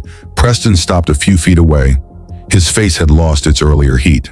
What remained was not humility. Not yet. More like a man finding that the ground under him might not be as solid as he'd paid for. "Mrs. Briggs," he said. Ms. Briggs." She waited. His eyes flicked toward Marcus, then back. "I want you to know that my comments were made under extreme stress." Eleanor said nothing. Preston continued. "Any parent in that situation would have been emotional." "Yes." The agreement seemed to relieve him until he saw her face. It was not forgiveness. It was accuracy. "I thought you had lost control," he said. "I know. From where I was sitting, it looked. You were standing." His mouth shut. A small flush returned to his neck. Chase, wrapped in his silver blanket, watched from near the cruiser. Preston lowered his voice. "My son could have died." "Yes, you understand that." Eleanor looked at him then, fully. Yes. There was something in that yes that made him blink, a depth he had no key for. He had wanted his fear honored as unique. Eleanor had given him something worse, the truth that she understood his fear better than he did. Preston looked at the bandage on her hand, then at the bus. "I'll wait for the investigation," he said. "That would be wise." The word wise seemed to irritate him, but he swallowed it. He turned and walked back toward Chase. The boy did not speak to him. Eleanor watched them for a moment. Then Marcus came beside her. That was generous. No, it was efficient. He deserved worse. Most people do. Marcus gave her a sidelong look. "You got colder." "I got older." "Same thing?" "Sometimes." A tow chain clanked again. A crow landed on the old mill roof and called once into the wind. Eleanor folded her arms, then unfolded them because her shoulder hurt. She had been holding the wheel hard enough to wake old injuries. Marcus noticed. "Medical." "I already saw them." "You had gauze wrapped. That isn't medical." "General." "Commander." They looked at each other. The title hung in the cold air. This time, Eleanor did not tell him to stop. A local news van arrived before the tow truck had finished its work. It came rolling down the access road with its satellite mast folded against the roof and a blue logo on the side. Behind it came another car, then a third, parents having called spouses, spouses having called assistants, assistants having called whoever needed to manage the shape of a scandal before lunch. Duncan saw the news van and moved fast. "Lydia," he snapped. "Statement." Lydia already had her tablet up. He smoothed his coat, pressed his hair into place, and walked toward the camera crew with the expression of a man about to grieve responsibly in public. Eleanor turned away. She had no taste for cameras. But cameras had a taste for old women at crash scenes. The reporter, young, sharp-eyed, hair pinned against the wind, pointed toward the bus. Were children injured? Duncan lifted both hands. First, let me say that Whitcomb Preparatory Academy is deeply grateful that today's incident appears to have resulted in no life-threatening injuries. Our thoughts are with our students and families, and we are cooperating fully with authorities. The sentences came smooth, too smooth. Eleanor had heard less polished lies in better places. The reporter asked, was this caused by driver error? Duncan paused. There it was again, the hallway, the doors, the calculation. An investigation is ongoing, he said. We are reviewing all factors, including vehicle operation, maintenance, and compliance with transportation protocols. A parent muttered, vehicle operation? Mrs. Hargrove heard it too. Her face changed. Duncan continued, as a precaution, the driver has been relieved of duties pending review. The reporter's eyes sharpened. Eleanor closed her eyes briefly, not from pain, from weariness. Marcus stepped forward, but she caught his sleeve. A small grip, 2 fingers. No, she said. He looked down at her hand on his uniform. She released him. Let them talk, she said. Duncan was still speaking. At Whitcomb, safety is our highest priority. The mechanic under the bus laughed once, not loudly, but loud enough for the nearest officer to hear. The reporter turned at the sound. What did investigators find? Duncan stiffened. Trooper Kelly moved between the reporter and the bus. We'll release information when appropriate. Please stay behind the line. The reporter looked past him and spotted Eleanor. Ma'am, were you driving? Eleanor said nothing. The camera turned. That black eye, that hungry glass. Marcus stepped into its path. Not now, he said. The reporter looked at his uniform. General, are you connected to this incident? Yes. In what capacity? Marcus glanced at Eleanor. She gave him no permission. He gave the reporter a cold smile. As a citizen concerned with facts. It was the sort of answer that ended nothing and started speculation. The reporter tried again, but Trooper Kelly moved her back. Eleanor walked to the ambulance line. She needed to see the children one more time before they were loaded into replacement vans. A school bus crash did not end when the vehicle stopped. It ended in little ways afterward. When a child finally let go of a stranger's hand, when a parent stopped shaking, when the last name was checked off a list, when a blanket came off because the body remembered warmth. Oliver Van Dorn sat on the bumper of the second ambulance with a splint around his wrist. His mother stood beside him, speaking on the phone with a voice that kept slipping. Eleanor stopped a few feet away. How's the wrist? Oliver looked at her. Sprained. Dominant hand? He lifted his left hand. No. Good. He looked at the bus. Did you know it would stop? No. The honesty startled him. But you knew what to do. I knew what to try. He considered that. My dad says people should always project confidence. Your dad in finance? Oliver nodded. That makes sense. Is it bad advice? Depends on whether you mistake projection for preparation. Oliver looked down at his splint. I was scared. So was I. His eyes lifted fast. You didn't look scared. That's not the same thing. His mother ended the call and touched his shoulder. Oliver, we're going. He stood, then hesitated. Thank you, he said. Eleanor nodded. Keep that wrist elevated. He smiled a little, then he left. At the first ambulance, Amelia Hargrove was being helped into her mother's SUV, now retrieved from somewhere up the road by a family assistant. The girl had Mr. Finch under one arm. When she saw Eleanor, she raised the fox's paw in a tiny salute. Eleanor lifted 2 fingers from her side. A child's salute deserved an answer. The girl smiled. Mrs. Hargrove met Eleanor's eyes over the roof of the car. Ms. Briggs, she said. Yes. I'm sorry. Eleanor looked at her. The woman's face crumpled, but did not fall apart. She held it the way people hold glass when they know it has already cracked. I heard them, Mrs. Hargrove said. I heard what they called you. I didn't stop it. Eleanor did not rush in with comfort. Comfort too early could become another way to erase what happened. No, Eleanor said, you didn't. Mrs. Hargrove took that. It hurt her. It was supposed to. Then Eleanor added, but you counted the belts. The woman's eyes filled. I was awful at it. You did it, Mrs. Hargrove laughed through a breath. I suppose that's something. It was something. The car door closed. The SUV pulled away slowly through the yard. Eleanor watched it go until the dust settled. Behind her, Marcus was speaking with Trooper Kelly, not interfering now, providing contact information, offering convoy footage from dash cameras, proper channels, proper words, rank used like a tool instead of a club. Duncan Merrow argued quietly with Lydia by the news van. Preston Vale stood apart, still holding his phone, no longer speaking into it. Chase approached Eleanor alone. He looked younger without his father beside him. Tall, thin, 17 maybe, all elbows and expensive haircut. Ms. Briggs? Yes. My dad shouldn't have said that stuff. No, Chase swallowed. He does that when he's scared. Yes, the boy looked down. I do it too sometimes. Eleanor waited. The wind moved the silver blanket around his shoulders. It made him look like a boy dressed as a survivor in a school play, except the dirt on his cheek was real. You saved us, he said. I drove the bus. You saved us. Eleanor looked toward Preston. The man was watching them, face unreadable. She turned back to Chase. Then live like it costs something. He blinked. What? You got handed the rest of your life today. Don't waste it becoming the loudest scared man in the room. The boy's mouth parted slightly.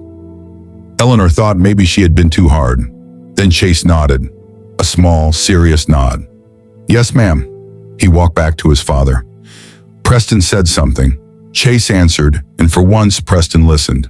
The morning edged toward noon. The injured children were gone. The parents were gone or leaving. The news crew remained. Police stayed. The bus remained under investigation, yellow and broken against the dirty sand pile. Eleanor signed her initial statement on the hood of a cruiser. Her handwriting looked older than she remembered. Trooper Kelly took the form. We'll need a follow-up. I know.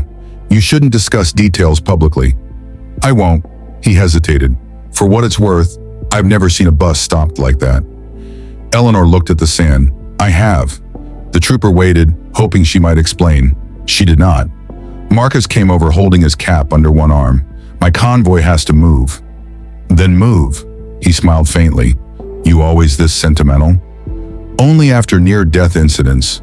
I need your number. You have channels. I want your number. She looked at him. The years sat between them. Libya, retirement. Daniel's funeral he had missed because he had been deployed. Letters unwritten. Calls not made.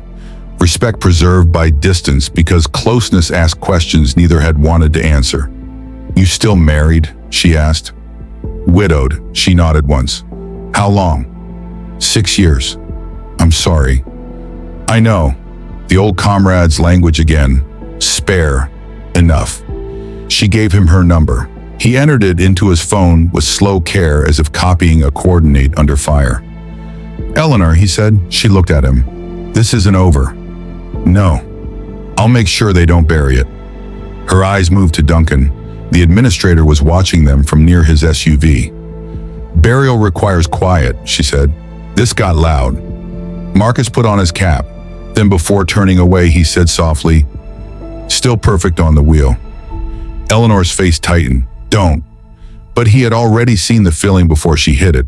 He gave her a small nod and walked back toward the command SUV. The convoy engines started one by one. A deep, orderly rumble filled the mill yard. Eleanor stood beside the damaged bus while the military vehicles rolled past. Young soldiers looked out their windows at her. Some curious, some respectful because their general had been respectful. One young woman in the passenger seat of a transport truck lifted her hand to her brow and in an uncertain, half salute. Not formal, not quite. Eleanor looked at her, then returned it. The young soldier's face lit for half a second before the truck moved on. When the convoy was gone, the yard felt emptier.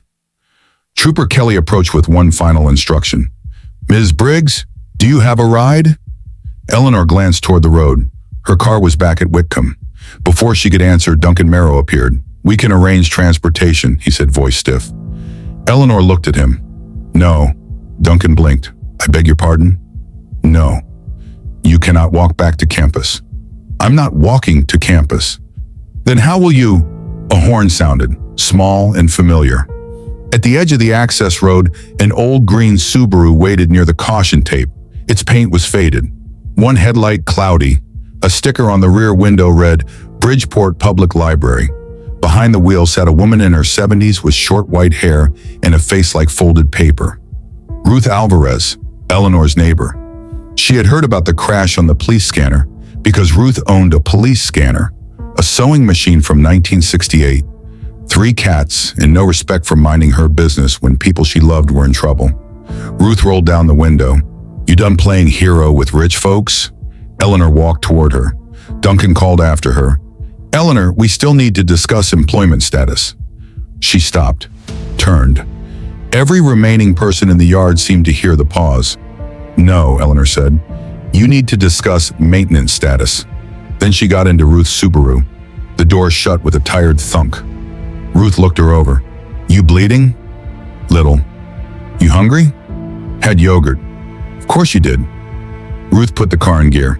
As they drove out past the broken chain in the news van and the school administrator holding his useless tablet, Eleanor looked once in the side mirror.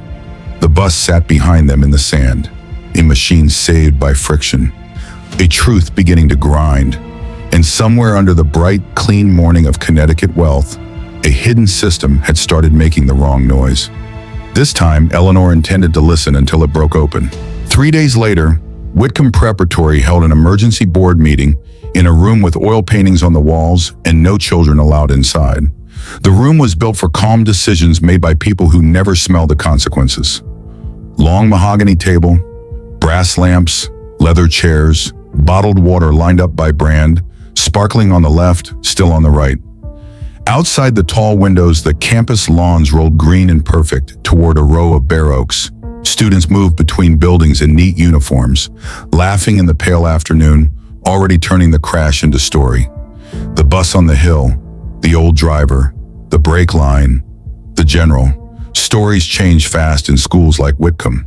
They grew cleaner with each telling. The terror got trimmed. The screaming softened. The mud and vomit disappeared. By the 3rd day, some children were already saying it was kind of insane the way young people did when their minds had not yet made room for mortality. But parents had not softened. Not after the local news ran footage of Transport 4 buried in the sand beside the abandoned mill. Not after an unnamed law enforcement source confirmed unusual scoring on the failed brake line. Not after the maintenance contractor's owner refused to comment outside his office while cameras followed him to his truck. Not after a leaked email showed Eleanor had reported brake concerns twice in the last month. By Wednesday afternoon, Whitcomb's boardroom was full. Board members, parents, the school head, operations staff, legal counsel, a representative from Metro Fleet Services sweating through his collar, and Eleanor Briggs, seated alone near the far end of the table in the same navy jacket they had relieved her in. She had been invited only after 3 parents threatened to walk out if she was not. Duncan Marrow sat across from her. He had not slept well. It showed in the faint shine on his forehead and the little tremor in his left thumb when he turned pages. Preston Vale sat 2 chairs down from Up No Longer Loud. Beside Preston sat Chase, who had insisted on coming. His father had objected until Chase said, "I was there." That ended it. Mrs. Hargrove sat near the windows with Amelia beside her. The little girl was not supposed to be in the meeting, but Mrs. Hargrove had stopped asking permission from rooms that had nearly gotten her daughter killed. Amelia held Mr. Finch in her lap. The board chair, a white-haired man named Caldwell Reese, tapped his pen on the agenda. "Let us come to order." The room settled. Eleanor listened. HVAC hum, leather creak, a throat clearing near legal counsel, someone's bracelet clicking against the table, Duncan's papers shifting too often, Metro Fleet's representative breathing through his mouth. Institutions always sounded different when frightened. Caldwell Reese folded his hands.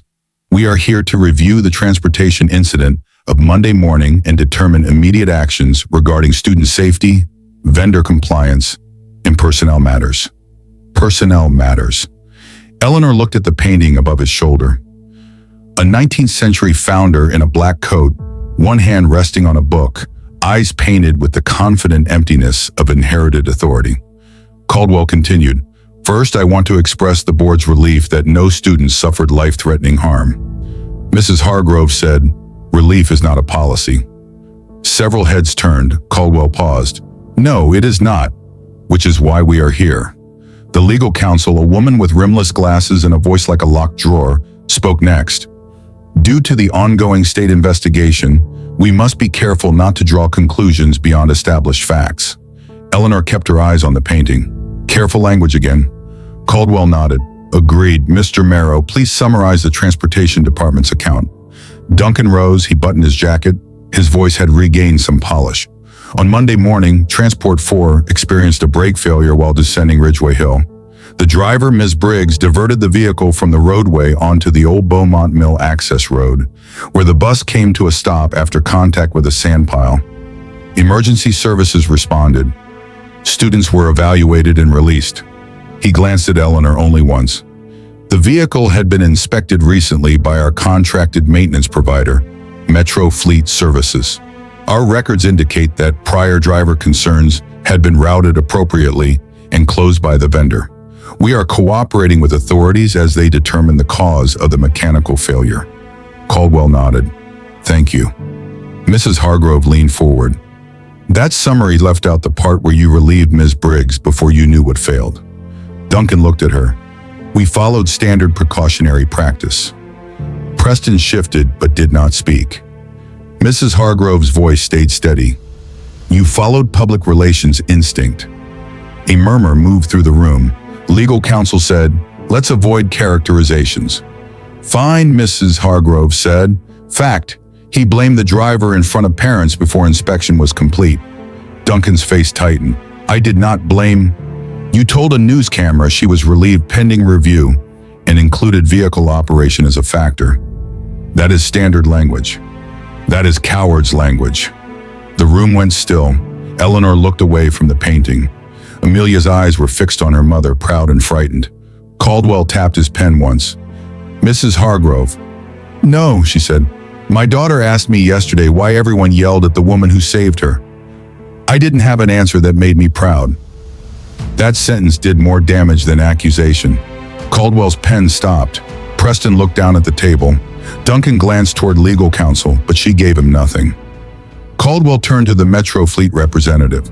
"Mr. Raskin, your company cleared Transport 4 17 days before the incident." Raskin wiped his upper lip with a folded tissue. "Yes, according to the service record." "Did your technician inspect the brake line that failed?" "I would have to refer to the full service checklist." "You have it?" "Yes." "Then refer." Raskin opened a folder. The pages shook. "Our technician performed visual inspection of front brake assembly, checked fluid levels, pressure response, pad wear and line condition were visible." Caldwell leaned back. "Where visible? Some areas require lift access for full inspection." "Was the bus lifted?" Raskin swallowed. "No." "Why not?" "The reported concern was uneven braking pull, not line failure." Eleanor spoke for the first time. "The pull was right front under load." Every face turned toward her. Raskin blinked. "What?" "The pull I reported, right front under load, slight delay on pressure rebound, more noticeable on downhill compression." Raskin looked at his papers. "It says here, brake feels soft sometimes." "No," Eleanor said. Duncan's eyes flickered down. Eleanor looked at him. "I wrote right front pull under load, pressure lag on rebound, recommend front assembly inspection before continued hill route use." The air left the room. Duncan did not move. Caldwell turned slowly toward him. "Mr. Marrow." Duncan wet his lips. Driver submitted notes are sometimes summarized when entered into the maintenance portal. Eleanor's voice stayed calm. "By whom?" Duncan said nothing. She knew the answer. So did he. Lydia was not in the room, but her absence now had weight. Legal counsel leaned in. "Ms. Briggs, do you have a copy of your original submission?" Eleanor reached into the folder on her lap. She placed a printed page on the table. Then another, then another. "I keep copies." Caldwell looked at the pages as if she had placed a weapon there. Maybe she had. Mrs. Hargrove covered her mouth with one hand. Preston closed his eyes. The legal counsel took the papers and scanned them. Her face gave away nothing, but her silence gave away enough. Caldwell asked, "Why do you keep copies?" Eleanor looked at Duncan. "Because I listen when people change words." Duncan's face flushed. "That's a serious accusation. It's a serious habit." Caldwell took the papers from legal counsel. His eyes moved across the first page, then the second. "This language is substantially different from the vendor request." Raskin reached for his own copy.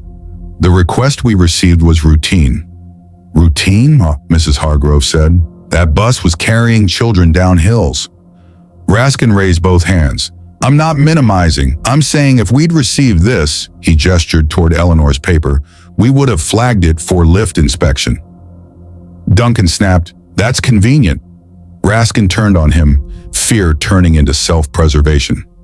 "No, convenient is your office cutting down driver notes into one-line tickets so you don't have to pull buses from rotation." Duncan stood. "That is false." Raskin stood too. "You think I'm taking the fall for your scheduling pressure?" Caldwell slammed his palm on the table.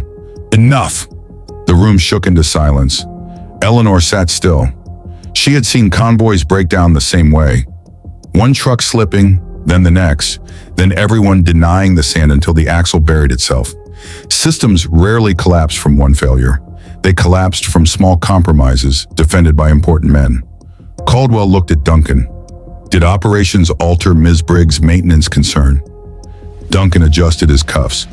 "Our office standardizes driver language for vendor routing." "Did you alter it?" "I did not personally." "Did your department alter it?"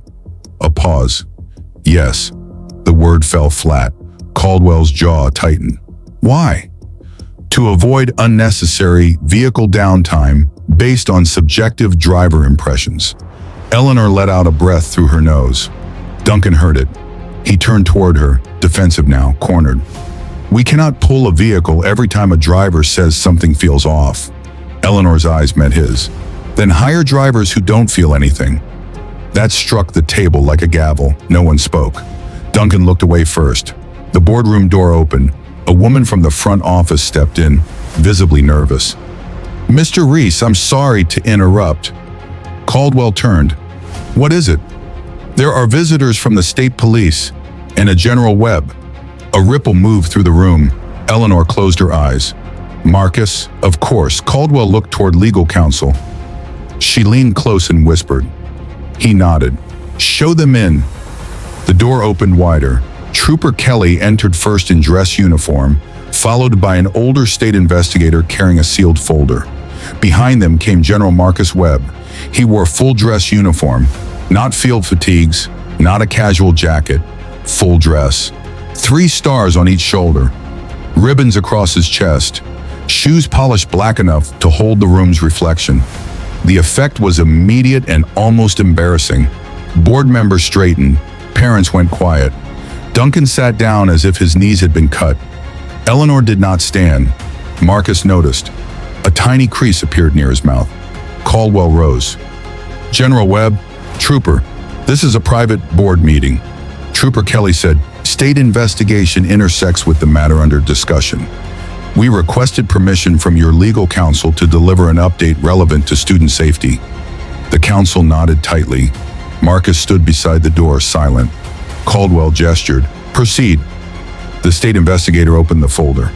Preliminary lab review indicates the failed brake line from Transport 4 shows tool scoring inconsistent with ordinary corrosion or road damage. We are not prepared to determine intent at this stage. However, we are investigating possible negligent maintenance, improper handling, and evidence tampering. Duncan's face drained. "Evidence tampering?" Caldwell asked. The investigator continued. "We requested campus security footage from Sunday night into Monday morning.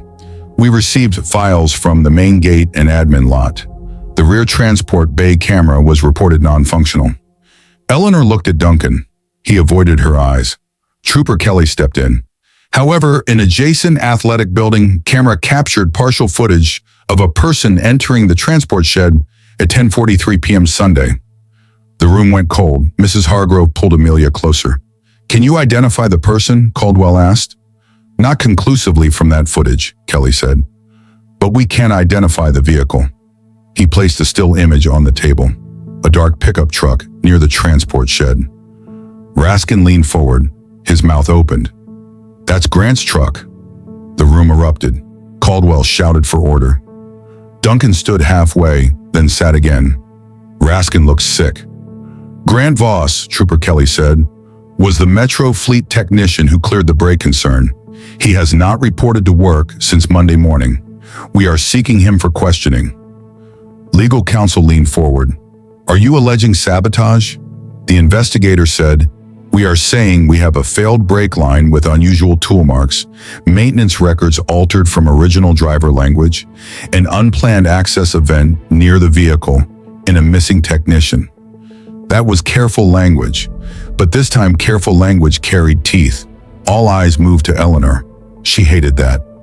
Not because she feared their attention, because the machine was speaking now, and still they looked at the woman. Marcus finally stepped forward. With the board's permission, I'd like to address one matter. Caldwell looked uncertain. Legal counsel whispered again, then nodded once. Briefly, Caldwell said. Marcus turned to the room, not to Eleanor, to them. I was present at the scene on Monday. I listened to several accounts before identifying myself to most of you. I heard parents accuse Ms. Briggs of incompetence. I heard an administrator relieve her before mechanical inspection was complete. I heard language that suggested her age and uniform mattered more than the outcome she delivered. Preston's face tightened with shame. Duncan stared at the table. Marcus continued, I am not here to influence your employment decisions. I am here to correct the public record of who was behind that wheel. Eleanor stared at him.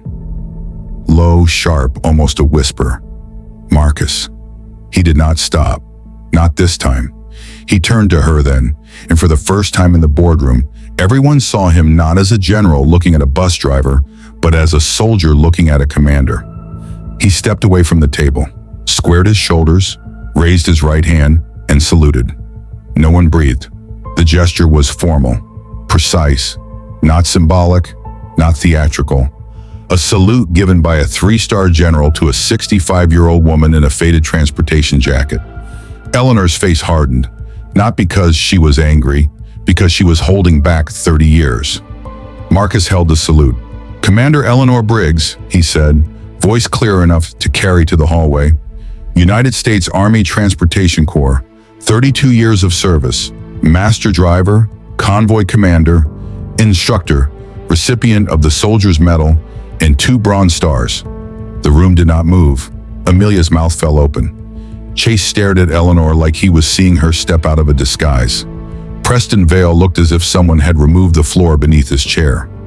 Marcus continued, 30 years ago in the Libyan desert, Commander Briggs saved a convoy of 31 soldiers after a lead vehicle lost braking and steering control in a sand descent under hostile conditions.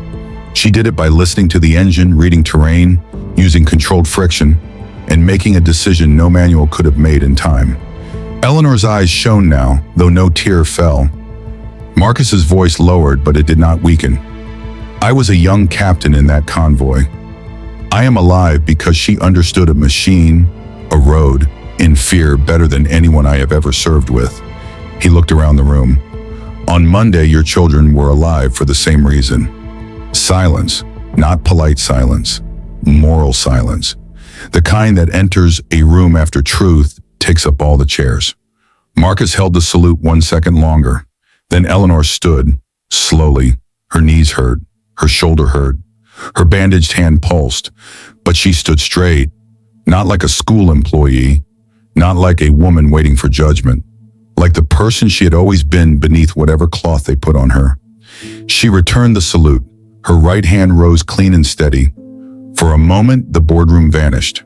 There was no mahogany table, no tuition checks, no altered maintenance forms, no frightened parents, only 2 soldiers standing across the years. Then she lowered her hand. Marcus lowered his. No one spoke. Finally, Amelia whispered, Mom, she's a commander? Mrs. Hargrove's voice broke. Yes, sweetheart. Preston Vale stood. His chair scraped loudly against the floor. Everyone looked at him. He turned to Eleanor, and whatever polished apology he had prepared died before reaching his mouth.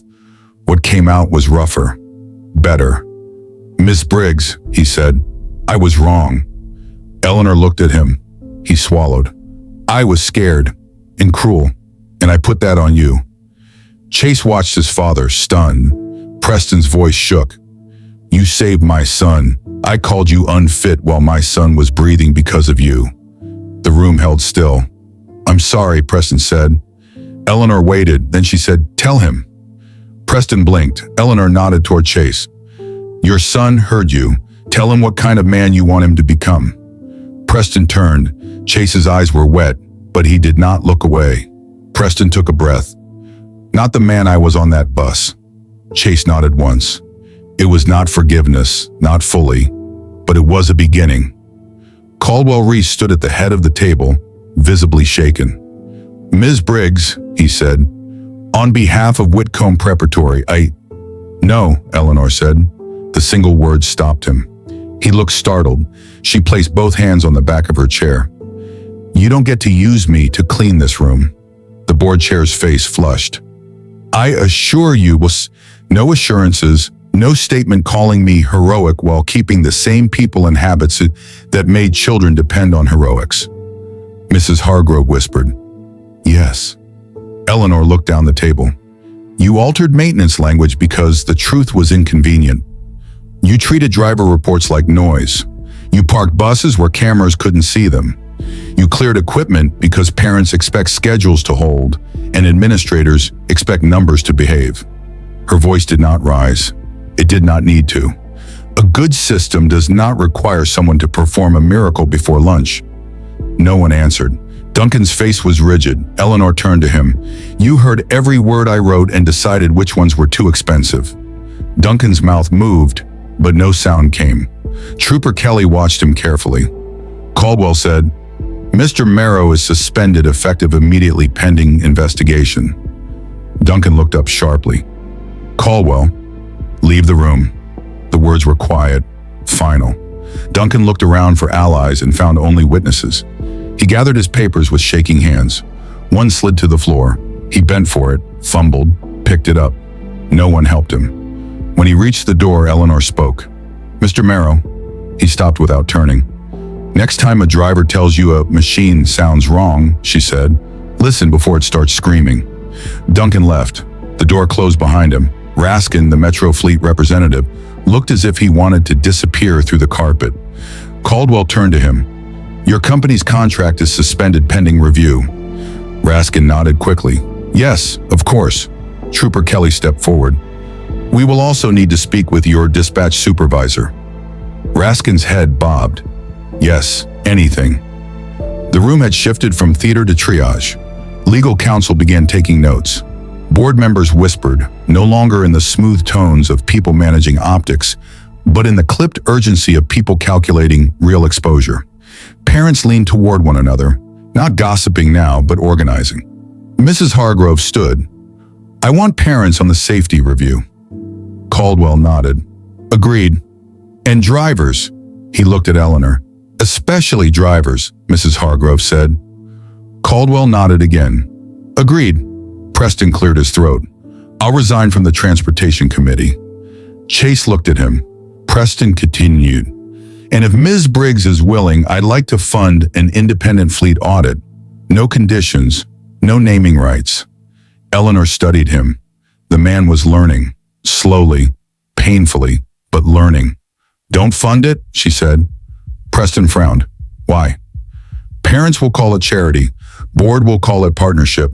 Contractors will call it interference. Make the school pay for what the school failed to do." Caldwell said, "We will." Marcus smiled faintly. Eleanor saw it and gave him a look. He stopped smiling. Caldwell turned to her. "Ms. Briggs, what would you recommend?" The room waited. Eleanor looked out the window. Students crossed the lawn in loose groups, their winter coats open, backpacks bouncing, unaware of the adults inside rearranging the machinery around their lives. She thought of the bus pedal dropping dead, the children's faces in the mirror, the sandpile, the old word, least lethal. Then she turned back. "Pull every bus today," she said.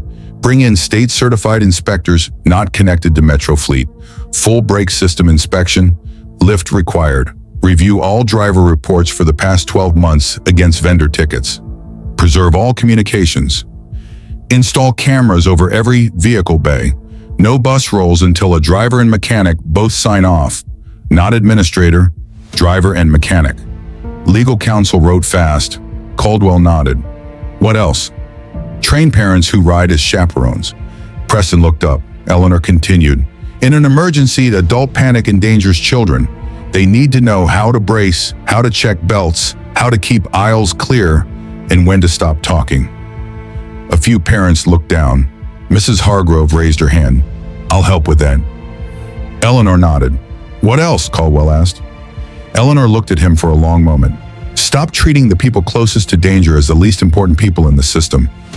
The room absorbed that, slowly. Marcus looked at her with the kind of pride that did not need permission. Trooper Kelly closed his folder. We'll continue our investigation. Ms. Briggs, we may need additional statements regarding prior maintenance concerns. I'll provide them. The meeting broke apart, not with a gavel, but with people moving toward work. Parents gathered around Mrs. Hargrove. Board members formed tight circles. Raskin stepped into the hallway with Trooper Kelly. Caldwell spoke with legal counsel in urgent whispers. Eleanor collected her folder. Marcus came to her side. You did well. She gave him a dry look. I'm 65, Marcus. I don't need a report card. You never did. They walked toward the door together. In the hallway, a line of students had gathered despite faculty attempts to move them along. Word traveled through schools faster than fire. There she is. That's the driver. That's Commander Briggs. She saved the bus. Eleanor stopped. Children looked at her with a kind of open reverence that made her more uncomfortable than Preston's insults ever had. Then Amelia slipped through the crowd. She stood in front of Eleanor with Mr. Finch under one arm. Commander Briggs? A hush spread. Eleanor crouched carefully, ignoring the pinch in her knee. Yes? Were you scared in the desert too? Eleanor looked at Marcus, then at the child. Yes, Amelia frowned. But you still drove? Yes. Webby, Eleanor thought of young Marcus in a truck cab, trying not to shake. She thought of Daniel at the kitchen table. She thought of the children screaming in the mirror. Because scared is just the weather, she said. You still have to steer. Amelia considered that. Then she wrapped both arms around Eleanor's neck. The hallway went still. Eleanor closed her eyes, only for a second. Then she patted the child's back with her bandaged hand. When Amelia let go, Eleanor stood. A boy in the back began clapping. One clap, then another. Soon the hallway filled with applause. Not polished, not organized. Small hands, older hands, uneven rhythm against lockers and coats and tile. Eleanor hated every second of it. Eleanor needed every second of it. Marcus leaned close. Take the win, she muttered. Generals are bossy. Commanders are worse. She almost smiled. Outside, the afternoon sun had begun to sink behind Whitcomb's perfect oaks.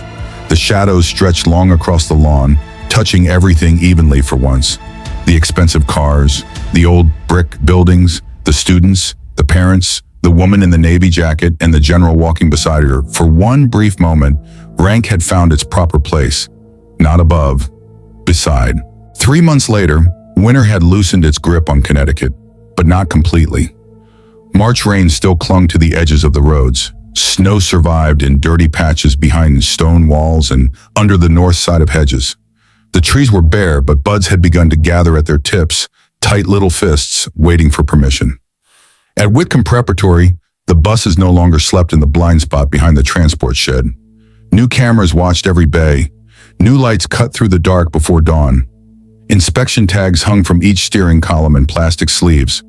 Driver reports were no longer summarized by administrators who had never stood on a brake pedal going soft downhill. They were scanned, logged, reviewed, and signed by mechanics whose names meant something. Metro Fleet Services had lost the contract. Grant Voss had been arrested in New York after trying to board a bus to Buffalo with $4,000 in cash and his brother's ID. The investigation had not yet gone to trial, but enough had come out to curdle every boardroom's stomach in Fairfield County. Voss had been paid by Metro Fleet to clear more vehicles in less time. Metro Fleet had been pressured by Whitcomb operations to avoid downtime during high-demand weeks. Duncan Merrow had altered driver reports to reduce service flags and protect transportation metrics tied to his annual bonus. No one had ordered a brake line cut, at least not in any way investigators could prove. But negligence had a long shadow, and sometimes the system did not need a villain with a knife. Sometimes it needed a dozen people shaving truth thin enough to pass through a portal. Voss claimed he had nicked the line accidentally during a rushed inspection and never reported it because he feared being fired. Eleanor did not know whether she believed him. She also knew belief mattered less than records. The records now had teeth. Duncan resigned before the board could terminate him. His official statement cited family reasons and a desire to avoid distracting from Whitcomb's mission. The local paper printed it under a headline about criminal subpoenas. Caldwell Reese stepped down as board chair. 2 parents joined a new safety oversight committee. So did 3 drivers. So did Ruth Alvarez. Though no one remembered inviting her, she appeared at the first meeting with a notebook, a thermos, and reading glasses on a chain, then asked why emergency exits on newer buses were harder for children to identify than the cookie aisle at a grocery store. Nobody had a good answer, so they fixed it. And Eleanor Briggs, who had once been relieved pending review, now had a brass nameplate on the transport office door. Eleanor Briggs, Director of Safety and Transportation. She hated the brass plate. Ruth loved it. "You need flowers under it," Ruth said on Eleanor's first Monday. "No." "A little fern." "No." "A flag?" "Ruth." "What? You people love flags." "You people?" "Heroes, bus people, librarians, same disease." Eleanor had shut the office door on her, but she had smiled after. Now, on a damp March morning, Eleanor stood inside the transport bay at 6:12 a.m., listening to 5 buses idle. Not because anything was wrong, because listening was the job. The bay smelled of diesel, wet pavement, floor cleaner, old rubber, and coffee from the mug of Kenny Ellis, a new mechanic with honest hands and a beard full of gray. Rain ticked softly on the metal roof. A radio played low near the tool chest until Eleanor looked at it and Kenny turned it off without being asked. "Sorry, Commander," he said. "Director." "Yes, ma'am." "Not ma'am," he grinned. "Yes, Director." Eleanor walked down the line of buses with a clipboard. Each driver stood by their vehicle, not at attention. She had forbidden that nonsense, but ready. Maria Lopez, who drove the lower campus route, 72 years old, former city transit driver, hands like carved oak. Ben Atwood, 31, Army Reserve, still learning not to over-explain. June Franklin, 58, church van driver for 20 years. Could parallel park a bus while chewing gum and judging your life choices. Tommy Reed, 24, new, nervous, too eager, wore his safety vest zipped all the way to his throat. And Samir Patel, 46, engineer turned driver after what he called a midlife correction. Eleanor stopped by Tommy's bus. "What do you hear?" Tommy blinked. "Engine sounds good." "That's a conclusion. What do you hear?" He listened harder. The bay quieted around him. Rain, idle, a belt whisper, air system cycling, his own swallow. "Steady idle," Tommy said. "No knock, air pressure building, slight belt squeal on cold start." Eleanor nodded. "Now you may conclude." "Engine sounds good. Better." He exhaled as if he had passed an exam. Kenny chuckled near the tool chest. Eleanor turned her head. "Kenny," he straightened. "Yes?" "Bus 3 belt. Already tagged for replacement after morning route." "Before," he frowned. "It's minor." Eleanor waited. The whole bay waited with arm. Kenny sighed. "Before." "Thank you." Maria Lopez leaned toward June and whispered, "Man walked right into that." June whispered back, "New here." Eleanor heard them, pretended not to. That was leadership too. At 6:40, the buses rolled out one by one under the gray morning. Eleanor stood at the bay entrance, watching their brake lights glow red in the rain. Each bus paused at the gate. Each driver radioed clear. No child saw the ritual. That was the point. Safety done right was invisible to the people it protected. At 7:05, Eleanor returned to her office. The brass plate caught the fluorescent light. She frowned at it. Inside, her office was small and practical. Metal filing cabinet, old desk, route maps pinned to a corkboard, emergency procedures printed in large font, a shelf with binders labeled inspection logs, driver reports, chaperone training, and incident review. On the corner of the desk sat a framed photograph Daniel had taken years ago. Eleanor in desert fatigues, one boot on the step of a transport truck, younger and leaner, squinting into the sun with a look that suggested the photographer was wasting daylight. Beside it sat another photo, newer, Amelia Hargrove and Oliver Van Dorn standing in front of a bus with handwritten thank you cards. Amelia held Mr. Finch. Oliver held up his healed wrist like a trophy. Chase Vale stood slightly behind them, awkward and serious, wearing a volunteer badge from the first chaperone safety training. Eleanor sat, her knees made their usual complaint. She opened a container of Greek yogurt, poured chia seeds over it, and stirred. The spoon scraped plastic. The sound settled her. At 7:12, someone knocked. "Come." The door opened. Preston Vale stood outside. No quilted vest today. Dark coat, rain on the shoulders. He held a manila folder in one hand and looked, for once, as if he had decided not to fill the space before entering it. "Director Briggs." She looked up. "Mr. Vale, do you have a minute?" "No," he stopped. She took a bite of yogurt. "I have 3. He stepped in and closed the door. His eyes moved to the old army photo, then away with the respect of someone who knew better than to ask for a story he had not earned. "I brought the draft for the independent audit funding structure," he said. "Per your suggestion, it goes through the school budget, not my foundation. No naming rights, no donor language." He placed the folder on her desk. Eleanor did not touch it. "You read it?" "Yes." "You understand it?" He nodded. "You agree with it?" "Yes." "Then why bring it to me?" He swallowed. "Because 3 months ago I would have found a way to make it about me." Eleanor looked at him over the spoon. Preston's face had changed since the crash. Not dramatically, men like him did not become saints in a season, but something had loosened. He listened longer now, spoke less quickly, looked at his son before answering questions that concerned him.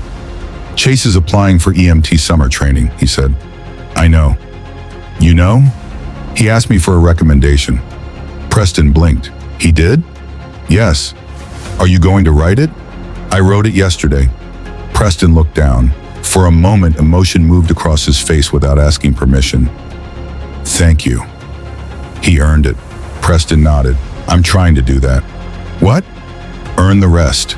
Eleanor closed the yogurt container. "You won't earn it in my office." "No." "Good." He gave a small, awkward smile. Then his face grew serious. "I came to say something else, without an audience. What bus?" She waited. "I am sorry." "You said that." "I said it in a room where I needed to say it. And this? This is where I don't benefit from it." Eleanor leaned back. Rain tapped against the window. The heater clicked under the sill, releasing that old, dry smell of dust warming on metal. It carried her back to government housing, winter mornings, Daniel making toast while she polished boots at the kitchen table. Forgiveness was a complicated machine. People treated it like a door, open or shut. Eleanor had never found it that simple. Forgiveness had gears, timing, load, pressure. Sometimes it moved, sometimes it didn't. "You humiliated yourself in front of your son," she said. Preston winced. "Yes. That may save him some trouble." He looked up, surprised. "That's not absolution." "I know. It's something better if you use it." He nodded slowly. "I will." "Then go." He almost laughed. Almost. "Yes, Director." At the door, he paused. "Chase said you told him to live like it cost something." "I did." "He wrote it on his mirror." Eleanor looked at the rain. "Good." Preston left. The hallway beyond him carried the sound of school beginning, lockers, footsteps, a distant burst of laughter, a teacher reminding someone not to run. Eleanor opened the folder. For the next hour, she marked it in red pen, not harshly, precisely. At 9 o'clock, the first chaperone safety training began in the auditorium. Parents arrived carrying coffee and embarrassment. Some wore gym clothes, some wore suits. Some looked annoyed to be there. Most looked determined not to show it. Eleanor stood at the front of the auditorium beside a projector screen with a slide that read, Emergency behavior on student transport. Ruth sat in the front row, though she had no child at Whitcomb and no reason to attend except curiosity, love, and the possibility of correcting someone. Mrs. Hargrove sat beside her with a notebook. Preston sat 3 rows back. Chase sat beside him. General Marcus Webb stood near the rear doors in civilian clothes because he had promised to stop by quietly, and General Rawls had a poor understanding of quiet. Even without the uniform, he stood like rank had been stitched into his bones. Eleanor saw him, rolled her eyes. He smiled. She began, "In an emergency, adults have 2 jobs. Control your body, reduce noise." A few parents shifted. She clicked the remote. A photo appeared of a bus aisle. If you stand in a moving bus, you become cargo. If you block the aisle, you delay evacuation. If you scream instructions at the driver, you steal attention from the road. A father in the second row raised his hand. What if the driver is incapacitated? Then you follow the incapacitated driver procedure in your handout. What if we don't trust the driver's judgment? Eleanor looked at him. Then you should not have put your child on the bus. The room went still. Ruth whispered, "Amen." Eleanor continued, "Trust does not mean silence forever. It means silence during the 7 seconds when sound can kill people." No one raised another hand for a while. She taught them how to check belts without unbuckling themselves, how to count children by row, how to identify emergency exits, how to brace without crushing a child's neck, how to speak clearly into a phone, how to describe location, vehicle number, direction of travel, injuries, fire, and hazards. Then she made them practice. At first, the parents laughed nervously. Then Eleanor turned off the auditorium lights and played a recording of a bus alarm. Beep, beep, beep, the laughter died. Faces tightened, hands gripped armrests. A few people looked toward Mrs. Hargrove. She looked straight ahead. "Now," Eleanor said from the dark, "row 1, count belts." A woman's voice shook. 1, 2, 3. Louder, passant. 1, 2, 3, 4. In row 2, another parent answered. 5, 6, 7, 8. Phone caller, "Our report." Preston stood. His voice was steady, but his face had gone pale. "This is Whitcomb training exercise. Vehicle simulated brake failure. 19 students, 7 adults. No fire visible. Location Ridgeway Hill, descending toward Mill Road." Eleanor let the alarm run 2 more seconds, then switched it off. The silence after the alarm filled the auditorium. Several parents breathed out at once. Eleanor stood under the dim emergency lights. "That is what fear sounds like when you do not organize it," she said. "We organize it." When the session ended, no one rushed out. They folded handouts, asked better questions, signed up for additional drills. Mrs. Hargrove approached Eleanor. "That was brutal." "Yes." "Good." "Yes," Amelia peeked from behind her mother, though children had not been part of the session. "Hi, Commander." "Director." The girl smiled. "My mom says you don't like being called hero." "Your mom is correct." "What should we call you?" "Eleanor is fine." Amelia considered that too seriously. "I think Commander is better." Eleanor looked at Mrs. Hargrove, who lifted both hands as if innocent. Marcus approached from the rear. "Child's got judgment," he said. Eleanor gave him a look. "You were supposed to stop by quietly." "I was quiet." "You stand loud." Mrs. Hargrove coughed to hide a laugh. Marcus inclined his head to her. "Mrs. Hargrove." "General Webb." Amelia looked up at him. "Did Commander Briggs really save you in the desert?" Marcus crouched. "Yes." "How?" He looked at Eleanor. She shook her head once. "Not here." Marcus respected it. "She listened better than everyone else." Amelia nodded, satisfied. "That sounds like her." Eleanor muttered, "I'm surrounded." Ruth appeared with a paper cup of coffee. "You love it." "I do not."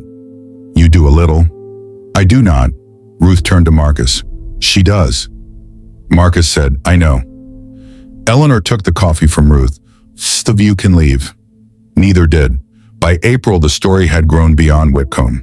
A regional transportation conference invited Eleanor to speak. She refused twice, then Maria Lopez told her, "Somebody's going to teach the lesson. Better it be somebody who knows it." So Eleanor went, not in dress uniform, not in medals. In a dark suit Ruth made her buy, sensible shoes, and the same wedding band she always wore. The conference room was full of transportation directors, school officials, mechanics, insurance people, and drivers. A few expected inspiration. Some expected a celebrity rescue story. One man in the front row wore the mild smirk of a consultant waiting to reduce a life to bullet points. Eleanor stood at the podium and looked at them. The microphone hummed. She adjusted it down. Monday morning, February 2nd, she began.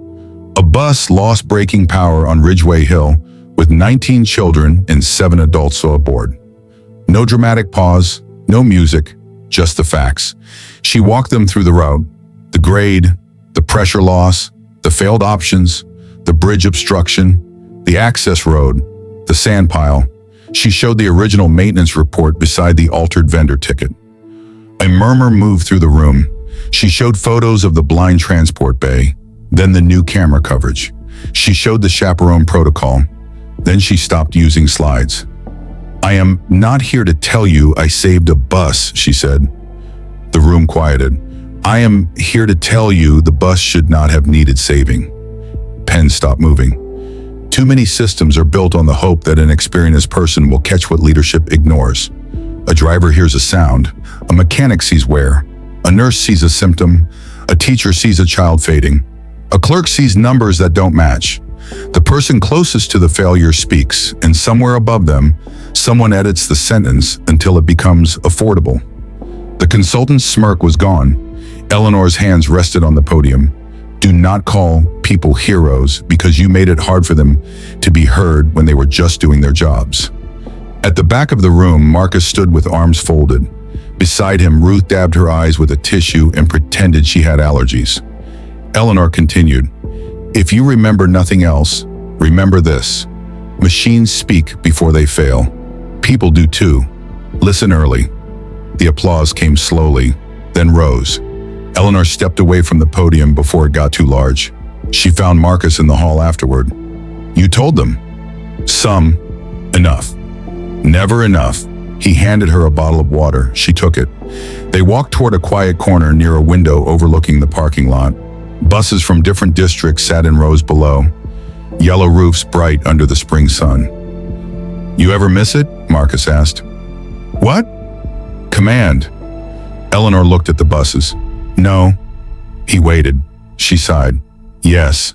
He nodded. "I thought so." "I don't miss war." "No." "I don't miss young people bleeding because old men needed maps changed." His face darkened. "No. I miss clarity." Marcus understood. In crisis, a person knew what mattered. Wheel, road, breath, child, fire, water, blood, name, pulse. Peace was harder. Peace hid its dangers in paperwork, ego, budget lines, and polite rooms. Marcus looked out at the buses. "You have command now." Eleanor shook her head. "I have responsibility." "Same thing when done right." She glanced at him. "Still making speeches?" "Only to difficult commanders." She smiled then, a real one. Small, but Marcus saw it and had the wisdom not to mention it. On the last day of school, Whitcomb held an outdoor assembly. Eleanor tried to avoid it. Caldwell's replacement, a woman named Denise Porter, had called it a student safety recognition event.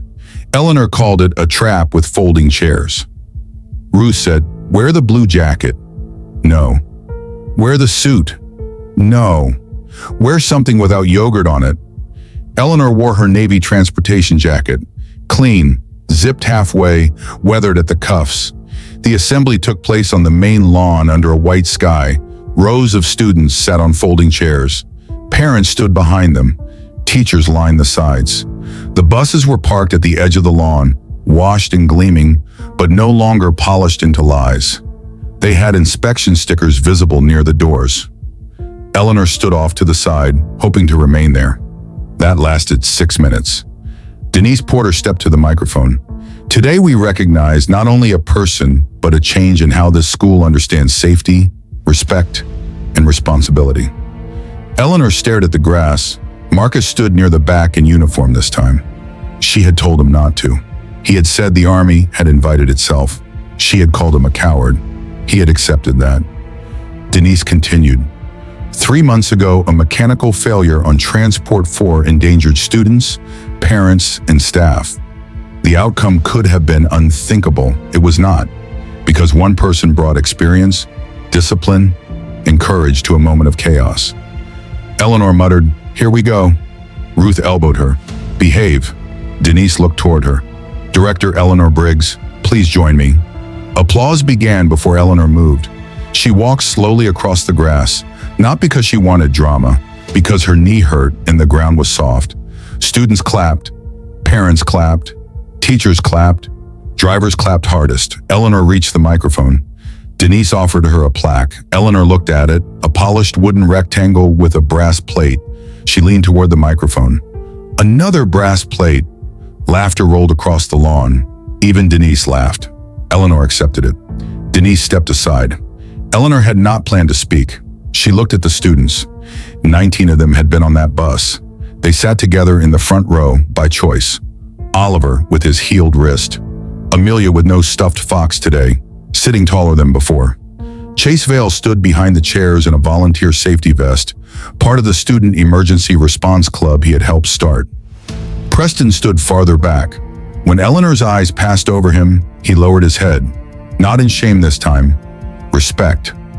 Eleanor looked at the microphone, then at the buses, then at the children.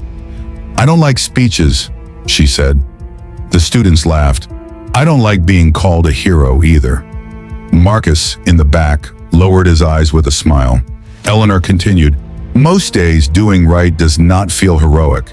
It feels like checking a tire in the rain, filling out a form nobody wants to read, telling someone above you that something is wrong when they wish you'd call it fine, sitting still when people scream, speaking when people would rather you stay useful and quiet." The lawn went still. She looked at the students now, not the adults. "Some of you will spend your lives in rooms where people will judge you by the job you have, the clothes you wear, the age on your face, the accent in your voice, the money they think you don't have, or the story they wrote about you before you opened your mouth." A breeze moved through the oaks. "Let them be wrong, but don't you be wrong about yourself." Amelia's eyes filled. Eleanor's voice softened. "Learn what you know. Practice it. Keep your hands steady. Listen early. And when the road drops out from under you, steer." No one clapped right away. That was how she knew they had heard her. Then the applause came. Deep, sustained, not for the drama of survival, for the weight of what remained. Denise returned to the microphone after a moment. "We have one final recognition." Eleanor turned sharply. Denise smiled with the controlled courage of someone who knew she was about to annoy the transportation director. "General Webb." Marcus walked forward. Eleanor whispered, "Traitor." He passed close enough to say, "Absolutely." The students laughed, though they did not know at what. Marcus took the microphone. "I'll be brief because Commander Briggs has threatened me twice this week." More laughter. Eleanor folded her arms. Marcus looked out at the students. "Many years ago, I was a young officer in a desert convoy.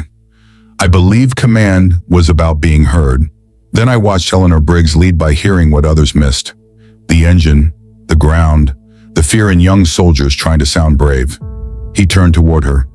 "She taught me that authority is not volume. It is responsibility carried under pressure." He stepped back from the microphone.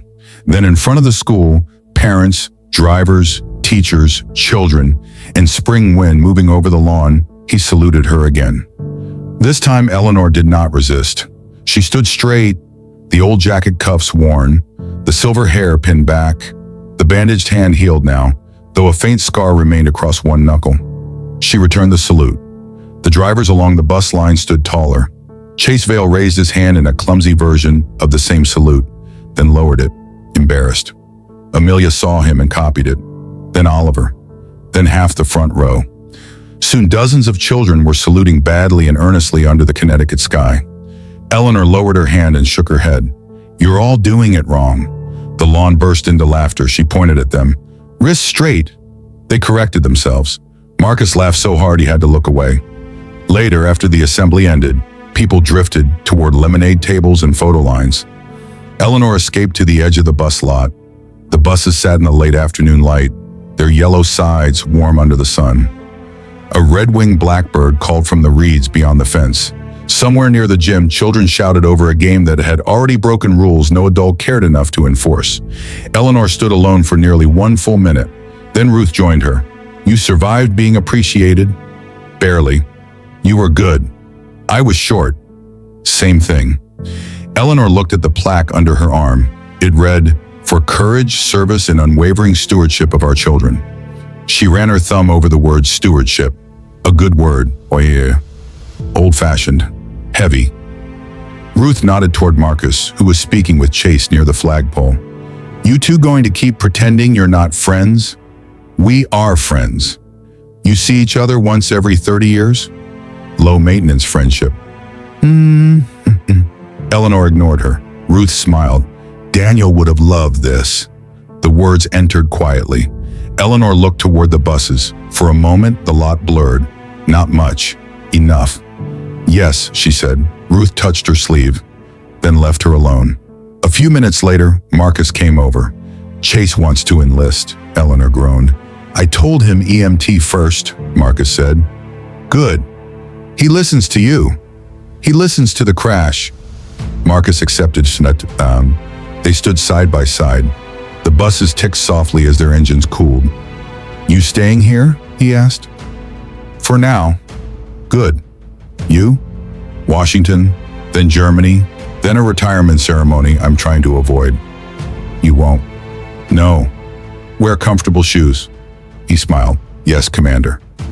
She did not correct him. The sun slipped lower. Its light stretched across the bus windows, across the asphalt, across the new cameras mounted above the transport bay. Eleanor thought of the morning on Ridgeway Hill, the alarm, the screaming, the pedal falling dead beneath her boot. She thought of Preston's words, sharp and ugly in the aisle. "This is why you don't hire old women." She had heard the shape of that sentence all her life.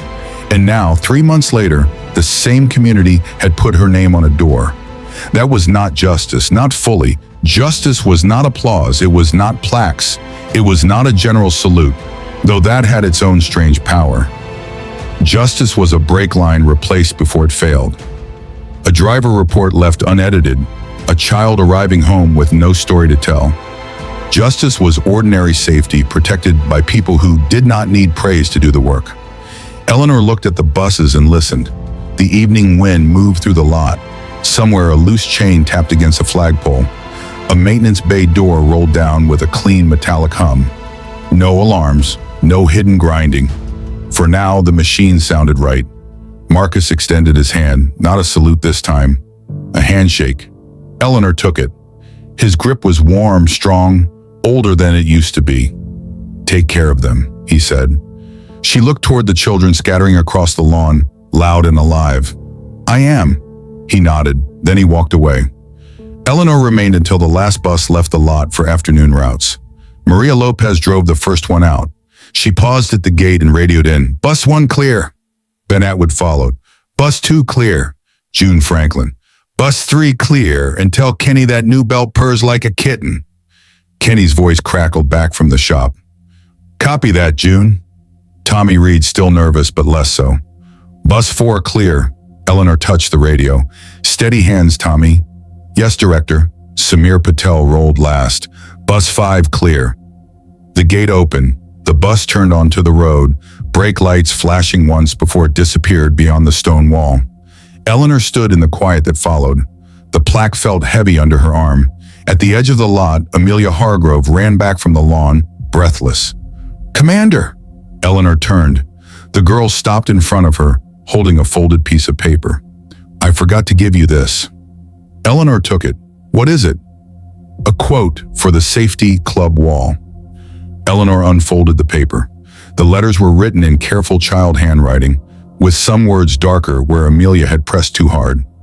"Never judge a person by the uniform they wear today, because you know nothing of the battles they won yesterday. Integrity is the only rank that truly matters."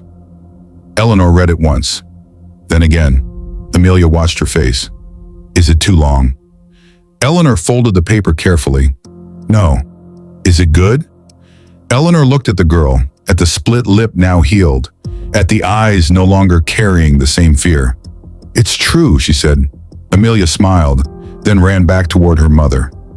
Eleanor stood alone with the paper in her hand as the late sun warmed the buses, the road, the brass plate on her office door, and the weathered knuckles that had held the wheel when everything else failed. She slipped the quote into her jacket pocket. Then she walked back to the transport bay, turned off the lights one row at a time, and listened to each switch click into place. The day was ending. The work was not. That suited her fine.